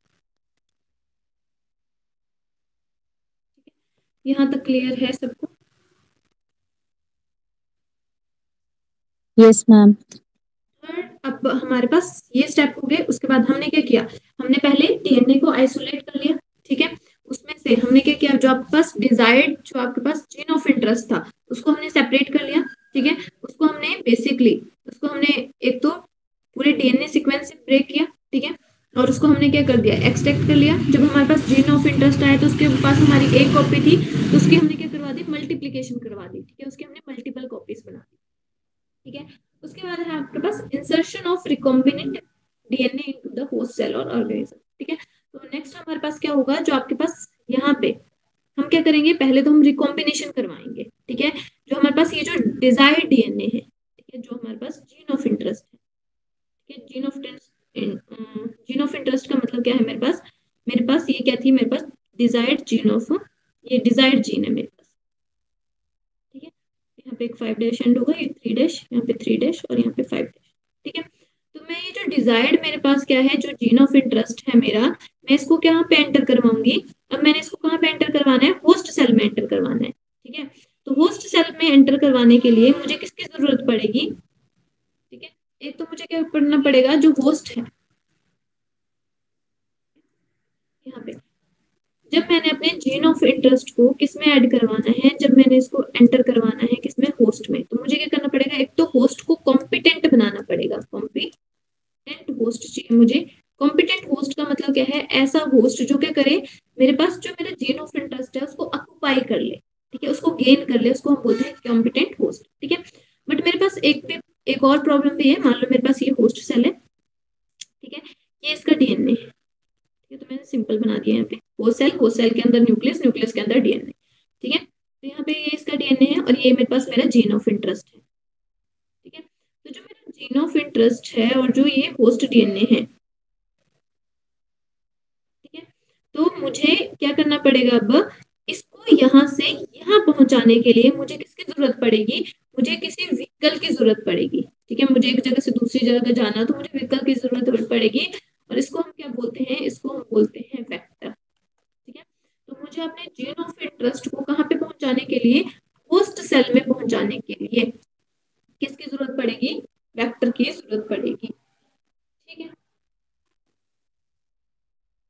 ये बात समझ आई। ठीक है, तो बेसिकली जो आपके पास क्लोनिंग वेक्टर होते हैं, ठीक है, वो क्या करेंगे, आपके पास जो डिफरेंट क्लोनिंग वेक्टर होते हैं, अब हम उनकी बात करेंगे। ठीक है, तो आपको इतनी बात तो क्लियर होगी कि वेक्टर क्या करेगा, हमारे पास जो हमारा जीन ऑफ इंटरेस्ट है, ठीक है, ये जो हमारा जीन ऑफ इंटरेस्ट है, इसको किसमें, जो आपके पास, जैसे वेक्टर का एग्जांपल, जैसे आपके पास क्या होता है, प्लाज्मिड आपके पास किसकी तरह एक्ट करेगा, वेक्टर की तरह। ठीक है, तो हमने क्या किया, किसी भी, अब जो प्लाज्मिड है, मान लो किसी भी बैक्टीरिया है, उसका हमने प्लाज्मिड ले लिया, ये इसका प्लाज्मिड है। ठीक है, इसमें हमने क्या इंट्रोड्यूस करवा दिया था, अपना जीन ऑफ इंटरेस्ट इंट्रोड्यूस करवा दिया, ऐसे सिंपल फॉर्म में लिख रही हूँ मैं। ठीक है, अब मैं क्या करूंगी, अब मुझे क्या करना पड़ेगा इसको। ठीक है, तो यहाँ पे प्लाज्मिड किसकी तरह काम करेगा, प्लाज्मिड यहाँ पे मेरा वेक्टर होगा, जिसपे क्या है, मेरा जीन ऑफ इंटरेस्ट जाएगा। ठीक है, अब इसको मैं कहाँ पे ट्रांसफर करवाऊंगी, होस्ट सेल के पास ट्रांसफर करवाऊंगी। अब जैसे ये होस्ट सेल में एंटर करेगा, ठीक है, तो ये दो तरीके से फंक्शन कर सकता है, या तो मेरे पास ये जो प्लाज्मिड है, ठीक है, अब ये इसका जीन ऑफ इंटरेस्ट है। ठीक है, अब जो प्लाज्मिड है, मैंने आपको क्या बताया कि उसके पास क्या होता है, अपना ओरिजिन ऑफ रेप्लिकेशन होता है, मतलब इसके पास क्या है, अपना ORI है, ओरिजिन ऑफ रेप्लिकेशन है, मतलब ये अपनी रेप्लिकेशन खुद करवा सकता है। तो ये क्या करेगा, होस्ट सेल में जाके ऐसे बहुत सारी सेल्स बना देगा, बहुत सारे प्लाज्मिड बना देगा। ठीक है, और जितनी बार ये प्लाज्मिड मल्टीप्लाई होगा, मेरे पास क्या होगा, मेरा जो जीन ऑफ इंटरेस्ट है वो भी मल्टीप्लाई होगा, और मेरे पास नंबर ऑफ कॉपीज ऑब्टेन हो जाएंगे। ठीक है, या फिर ये क्या करेगा, या फिर मैं क्या करवा सकती हूँ, जो मेरा जीन ऑफ इंटरेस्ट है उसके साथ किसके साथ कंबाइन करवा सकती हूँ, होस्ट के डीएनए के साथ कंबाइन करवा सकती हूँ। ठीक है, तो जितनी बार होस्ट का डीएनए आपके पास रेप्लिकेट करेगा, उतनी बार मेरे पास क्या होगा, मेरा जो जीन ऑफ इंटरेस्ट है वो भी क्या करेगा, रेप्लिकेट करेगा, और मेरे पास नंबर ऑफ कॉपीज आ जाएंगी। इतनी बात क्लियर है। ठीक है, तो वेक्टर क्या है आपके पास, अगर मैं वेक्टर की बात करूं, तो वेक्टर सिंपली आपके पास DNA, vector are the DNA molecule. ठीक है, कैसा डीएनए है, एक्स्ट्रा क्रोमोसोमल डीएनए है। ठीक है, DNA molecule that can carry a foreign DNA segment, foreign DNA segment, जिसको हम अपना जीन ऑफ इंटरेस्ट भी बोलते हैं, foreign DNA segment and replicate inside the host cell. And replicate कहाँ पे रेप्लिकेट करेगा? Inside host cell, inside the host cell. ठीक है, उसको मैं बोलूंगी वेक्टर। ठीक है, वेक्टर क्या हो सकता है आपके पास? अब देखो आपके पास डिफरेंट वेक्टर्स हो सकते हैं। ठीक है, तो मेन जो आपके पास क्वेश्चन आता है वो यहाँ से आएगा। ठीक है, तो वेक्टर आपके पास क्या हो सकता है? एक तो हमने किसकी बात करी कि वेक्टर आपके पास क्या हो सकता है? प्लाज्मिड हो सकता है, ठीक है, कॉस्मिड हो सकता है, आपके पास प्लाज्मिड हो सकता है, कॉस्मिड आपके पास वेक्टर है। ठीक है, बैक हो सकता है, याक हो सकता है। ठीक है, BAC stand for bacterial artificial chromosome, artificial chromosome,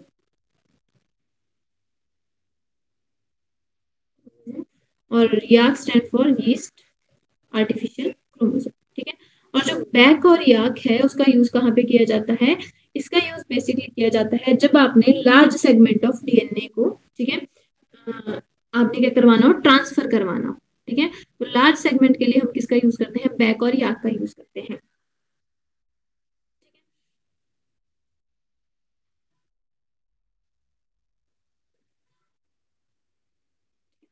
अब इसके अलावा आपके पास जो ट्रांसपोन्स होते हैं वो भी किसकी तरह काम करेंगे? ट्रांसपोन्स हो गया, ठीक है, जिनको जंपिंग जीन्स भी बोल देते हैं, ट्रांसपोन्स हो गया। ठीक है, और जो आपके पास वायरसेस होते हैं, ठीक है, ये सारे किसकी तरह एक्ट करेंगे? ये सारे वेक्टर की तरह एक्ट करेंगे। ठीक है, देखो आपको मेन जो कैटेगरी होती है वो मैं बेसिकली बता देती हूँ वेक्टर्स की। ठीक है, तो जो बैक्टीरिया है, ठीक है, अगर बैक्टीरियल सेल में किसी चीज को ट्रांसफर करवाना हो, ठीक है, तो हम वहां पे कौन से वेक्टर का यूज करते हैं? वहां पे हम वेक्टर का यूज करते हैं बैक्टीरियोफाज, कॉमन में। ठीक है, कौन सा यूज करते हैं? बैक्टीरियोफाज या बैक्टीरियोफेज, ठीक है, जो भी आप बोलना चाहो। ठीक है, वहीं पे अगर मैं बात करूं किसकी, वहीं पे अगर मान लो मैंने प्लांट सेल में क्या करवाना है? अपने जीन ऑफ इंटरेस्ट को इंट्रोड्यूस करवाना है। ठीक है, तो वहां पे कौन से प्लांट की बात कर रही हूँ मैं? डाइकॉट की। ठीक है, तो यहाँ पे जो मैं वेक्टर यूज करूंगी वो कौन सा करूंगी? यहाँ पे जो वेक्टर की तरह यूज होता है वो होता है एग्रोबैक्टीरियम ट्यूमिफेशियम। प्लांट सेल में किसकी बात हो रही है? यहाँ पे डाइकॉट प्लांट की बात कर रहे हैं, तो हम किसका यूज करते हैं? एग्रोबैक्टीरियम ट्यूमिफेशियम। ठीक है, और ये आपके पास क्वेश्चन भी आता है। ठीक है, इसके बारे में हम डिटेल में पढ़ेंगे। ठीक है, और थर्ड, अगर मैंने किसी एनिमल सेल में क्या करना हो? अपने जीन ऑफ इंटरेस्ट को इंट्रोड्यूस करवाना है। ठीक है, तो मैं वहां पे जो वेक्टर यूज करूंगी वो मैं किस वेक्टर को यूज करूंगी? वायरसेस को यूज करते हैं। ठीक है, जैसे एग्जांपल के लिए रिट्रोवायरस। ठीक है, वहां पे हम किसको यूज करेंगे? यहाँ पे हम यूज करेंगे रिट्रोवायरस को। मैं डायरेक्ट रिट्रोवायरस ही लिख देती हूँ, रिट्रोवायरस।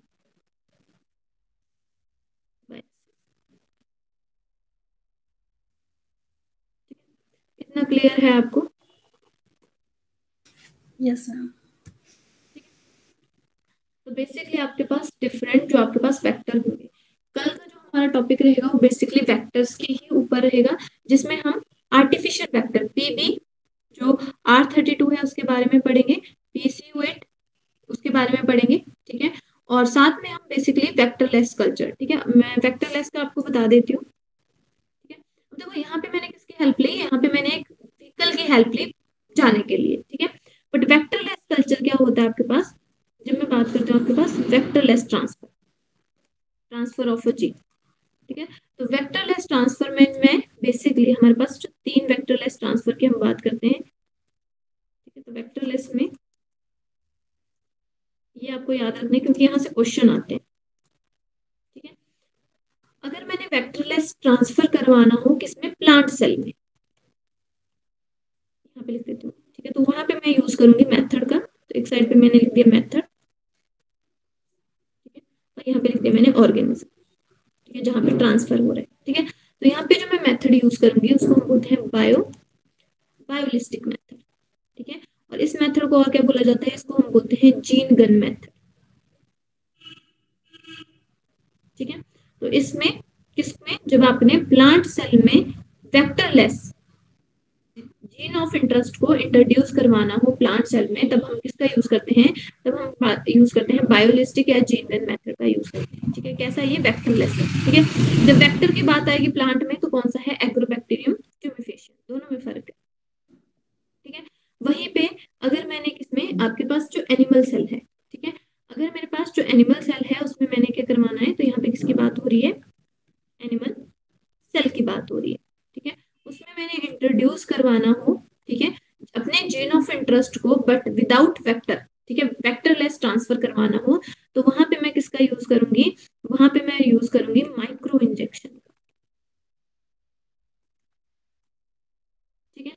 तो यहाँ पे मैं किसका यूज करूंगी, माइक्रो इंजेक्शन का, ठीक है। थर्ड है, ठीक है, थर्ड है अगर मैंने क्या करवाना हो किसी बैक्टीरिया में, ठीक है, बैक्टीरिया में या फिर किसी प्लांट स्पीशीज में, ठीक है। अगर मैंने किसका यूज करवाना हो, मैंने यहाँ पे बेसिकली वेक्टरलेस ट्रांसफर करवाना हो, तो यहाँ पे मैं यूज करूंगी पीईजी का, ठीक है, जिसमें से आपको क्वेश्चन भी आया था, पॉलीइथाइल ग्लाइकोल, पॉलीइथाइल ग्लाइकोल, इसका यूज करूंगी, ठीक है। तो ये मेरे पास क्या है, ये मेरे पास तीन जो है मेथड वो कैसे हैं, वेक्टरलेस ट्रांसफर के हैं। यहाँ पे मैं किसकी हेल्प नहीं लूंगी, वेक्टर की हेल्प नहीं लूंगी अपने जीन ऑफ इंटरेस्ट को ट्रांसफर करने के लिए, ठीक है। तो देखो इनको मैं आपको एक्सप्लेन कर देती हूँ वेक्टरलेस को, ठीक है, और वेक्टर को मैं कल एक्सप्लेन करती हूँ, ठीक है, क्योंकि जो वेक्टरलेस है वो थोड़ा इजी है। देखो बायोलिस्टिक मेथड सिंपल सा है, ठीक है। आपने क्या करना है, यहाँ पे बायोलिस्टिक मेथड में हम यूज करते हैं आपके पास गोल्ड और टंगस्टन का, गोल्ड और टंगस्टन, टंगस्टन जो पार्टिकल्स हैं उनका यूज करूंगी मैं, गोल्ड और टंगस्टन पार्टिकल्स का यूज किया, ठीक है। और यहाँ पे इसके साथ मेरा क्या है, यहाँ पे मेरा है जीन ऑफ इंटरेस्ट, ये बना दिया मैंने मेरे पास gene of, this is my gene of interest, ठीक है। अब मान लो ये मेरे पास प्लांट सेल है, ठीक है, तो मैं क्या करूंगी, इसको हाई वेलोसिटी के साथ बॉम्बार्ड करूंगी, कहाँ पे, प्लांट सेल के अंदर, ताकि क्या हो जाए, ये मेरे पास जो न्यूक्लियस है इसका वहां पे एंटर कर जाए, ठीक है। तो यहाँ पे मान लो मेरा जीन ऑफ इंटरेस्ट कहाँ पे एंटर कर गया, यहाँ पे जीन ऑफ इंटरेस्ट एंटर कर गया, और ये क्या करेगा, जो मेरे पास यहाँ पे जो होस्ट का जो सेल है उसके साथ कंबाइन कर जाएगा इजीली से, समझ आई बात है, ठीक है। तो यहाँ पे हाई वेलोसिटी के साथ बॉम्बार्ड करेंगे, किसको बॉम्बार्ड करेंगे, टंगस्टन और जो आपके पास गोल्ड पार्टिकल्स होंगे, ठीक है, जिसपे क्या होगा, मेरा जीन ऑफ इंटरेस्ट होगा, ठीक है। और जो आपके पास माइक्रो इंजेक्शन है उसमें क्या करते हैं, मान लो मेरे पास ये क्या प्लांट सेल है, सॉरी ये मेरे पास क्या है, एनिमल सेल है, यहाँ पे हम प्लांट सेल की बात कर रहे थे, यहाँ पे हम बात कर रहे हैं एनिमल सेल की, ठीक है। तो हम किसकी हेल्प लेंगे, यहाँ पे मैंने ली हेल्प माइक्रोपिपेट की हेल्प, ठीक है। और ये मेरे पास न्यूक्लियस है, ठीक है। तो with the help of micropipette, ठीक है, तो माइक्रोपिपेट की हेल्प से डायरेक्ट क्या किया यहाँ पे, मैंने अपने जीन ऑफ इंटरेस्ट को, इसमें क्या है मेरा, यहाँ पे इसमें मेरा जीन ऑफ इंटरेस्ट है, तो मैंने अपने जीन ऑफ इंटरेस्ट को न्यूक्लियस के अंदर ट्रांसफर कर दिया, माइक्रो इंजेक्शन मेथड, ठीक है। दूसरे किसकी हेल्प लेते हैं हम, जिसके हम हेल्प लेते हैं माइक्रोपिपेट की,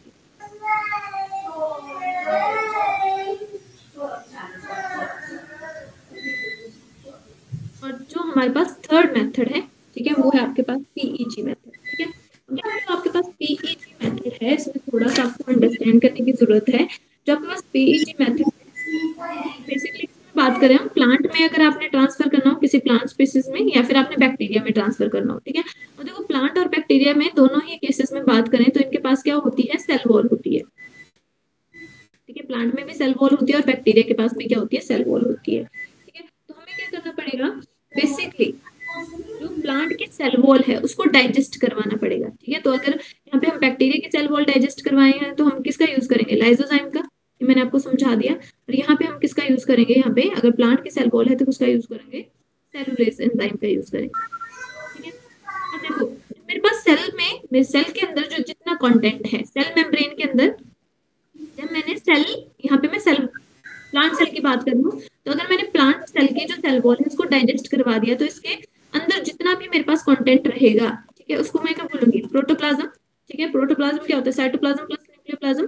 तो यहाँ पे मैं किसका, जो आपके पास बेसिकली किसकी हेल्प होगी, यहाँ पे हम यूज करते हैं प्रोटोप्लास्ट का। ठीक है, तो आपके पास किसका यूज करेंगे यहाँ पे, इस टेक्निक में हम यूज करेंगे प्रोटोप्लास्ट का।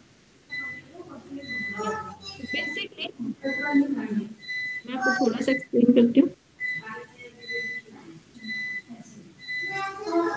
हाँ, मेरे पास ये क्या है, मेरे पास ये लीफ है, प्लांट सेल की बात कर रही हूँ। ठीक है, तो मैंने क्या किया, इस लीफ को क्रश कर दिया। ठीक है, तो मैंने इसको कट कर दिया। ठीक है, विद एंजाइमेटिक एक्शन, किसके हेल्प से, एंजाइमेटिक एक्शन की हेल्प से। ठीक है, मतलब यहाँ पे मैंने क्या डाल दिया, सेलुलेज एंजाइम डाल दिया सिंपल टर्म्स। ठीक है, उसने क्या किया, मेरे सेल वॉल को डाइजेस्ट कर लिया। सेल वॉल डाइजेस्ट हो गई तो सेल मेम्ब्रेन के जितने सेल मेम्ब्रेन है उसके अंदर जितना भी सेमी लिक्विड जो कंटेंट है उसको मैं क्या बोल देती हूँ, प्रोटोप्लास्ट बोल देती हूँ। ठीक है, तो वहां से मैंने क्या किया, मैं जो प्रोटोप्लास्ट है उसको आइसोलेट कर लिया। ठीक है, तो सेल वॉल डाइजेस्ट होगी तो यहाँ पे क्या रहेगा, मान लो यहाँ पे प्रोटोप्लास्ट। ठीक है, तो मैंने येलो कलर से इसको रिप्रेजेंट कर रही हूँ, मान लो ये प्रोटोप्लास्ट है।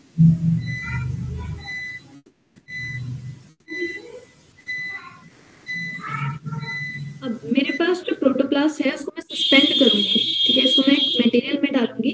ठीक है, इसमें क्या होगा, इसमें मैं ऐड करूंगी तो इसमें बेसिकली क्या होगा, प्रोटोप्लास्ट प्लस यहाँ पे होगा पीईजी। ठीक है, PEG stand for poly ethylene glycol. ठीक है, जो कितना होगा 20 to 40%। ठीक है, सस्पेंशन में ऐड होगा। ठीक है, और यहाँ पे बेसिकली क्या होगा, जो यहाँ पे आपके पास, यहाँ पे जो इसका जो आपके पास प्लांट सेल है जो भी है उसका डीएनए, या फिर जो आपके पास डिजायर्ड कंटेंट है उसका डीएनए प्रेजेंट होगा इसमें। ठीक है, तो यहाँ पे अब हम बेसिकली क्या करेंगे, जो आपके पास सेल है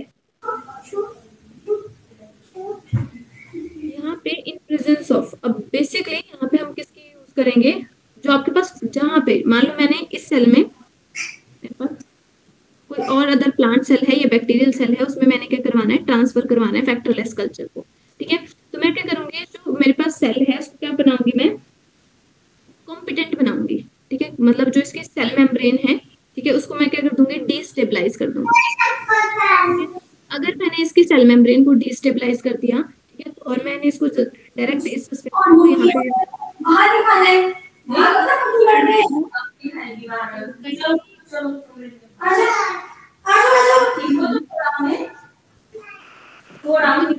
माइक बंद करिए।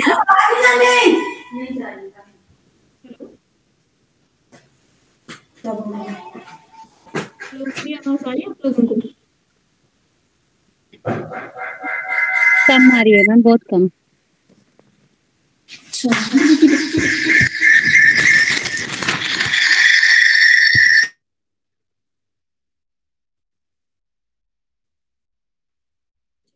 तो सिंपली यहाँ पे क्या करेंगे, अब देखो यहाँ पे आपके पास एक सेल है, जब मैंने इसके सेल मेम्ब्रेन को डिस्टेबलाइज कर दिया तो उसके केस में क्या होगा, आपके पास इन दोनों सस्पेंशन को मैं क्या करूंगी, एक साथ इनक्यूबेट करवाऊंगी। तो इनक्यूबेट करवाऊंगी तो इसका जो आपके पास, अगर इसकी सेल मेम्ब्रेन डिस्टेबलाइज हो गया तो जो इसका डीएनए कंटेंट है वो कहाँ पे ट्रांसफर कर जाएगा, सेल के डीएनए कंटेंट में ट्रांसफर कर जाएगा। समझ आई मेरी बात? ये मैम अब क्या किया आपने, जो दोनों मटेरियल लिए उन दोनों को कंबाइन किया? हाँ, मतलब इंक्यूबेशन करवानी है इनकी।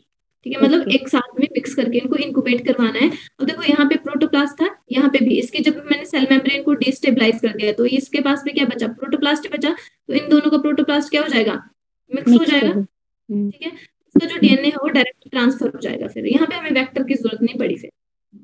फिर इनको ग्रो करवा लेते हैं, इसके एग्रोज जेल इसके ऊपर है ना। ठीक है, फिर ये आपके पास ट्रांसफर हो गया। अब जैसे यहाँ पे मैंने सिर्फ डीएनए हम्म, सीक्वेंस को ही किया था ना, तो यहाँ पे अगर इसका डीएनए सीक्वेंस यहाँ पे आ गया, किसी सेल में आ गया, जब मैंने इसकी सेल मेम्ब्रेन को क्या किया था, डिस्टेबलाइज किया, तो इसका जो डीएनए था वो यहाँ पे आ गया। ठीक है, अब ये क्या करेगा, यहाँ पे जो होस्ट का डीएनए होगा उसके साथ ज्वाइन कर जाएगा। ठीक है, और डायरेक्ट जब आपके पास होस्ट का जो डीएनए है वो मल्टीप्लाई करेगा तो मेरे पास जीन ऑफ इंटरेस्ट भी क्या करने लग जाएगा, मल्टीप्लाई करने लग जाएगा। ठीक है, अब आपने इसमें सिंपल याद रखना है कि इसमें हम किसका यूज करते हैं, पॉली इथाइलिन ग्लाइकोल का यूज करते हैं, प्लस हम यहाँ पे यूज करते हैं डाइवेलेंट कटाइन का, ठीक है,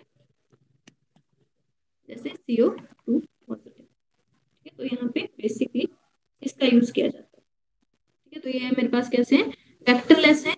वेक्टर वाले में अब देखो बेसिकली आपको जो क्वेश्चन आता है ना वो डायरेक्ट यहाँ से आता है, आपने देखा होगा अगर आपने क्वेश्चन सॉल्व किए होंगे तो आपने आपको एग्रोबैक्टीरियम ट्यूमिफेशियन से भी क्वेश्चन आएगा, ठीक है, यहाँ पे, और आपको बैक्टीरियोफाज में से भी, और जो वेक्टरलेस कल्चर है उनमें से आपको आता है कि कौन से में, जैसे एनिमल सेल में अगर आपने वेक्टरलेस को ट्रांसफर करवाना है, प्लांट सेल में ट्रांसफर करवाना है, बैक्टीरियल सेल है प्लांट किसी स्पेसिस में ट्रांसफर करवाना है, तो आप किन किन मेथड्स का यूज करोगे, ठीक है। तो ये आपके पास थोड़ा इंपॉर्टेंट है। कल मैं बात करूंगी थोड़ा सा डिटेल में आपके पास वेक्टर की, जिसमें आपको PBR 322 के वेक्टर के बारे में बताऊंगी, ठीक है, और सिलेक्टेबल मार्कर के बताऊंगी, ठीक है, और साथ में मैं आपको जो एप्लीकेशन ऑफ बायोटेक्नोलॉजी है वो भी करवा दूंगी साथ में, ठीक है। आई होप जितना हमने किया आपको क्लियर हुआ होगा, ठीक है, और अगर आपको कोई कंफ्यूजन है या कोई चीज समझ नहीं आई है तो आप मुझे बता सकते हैं। Thank you, that's all for today. Thank you ma'am.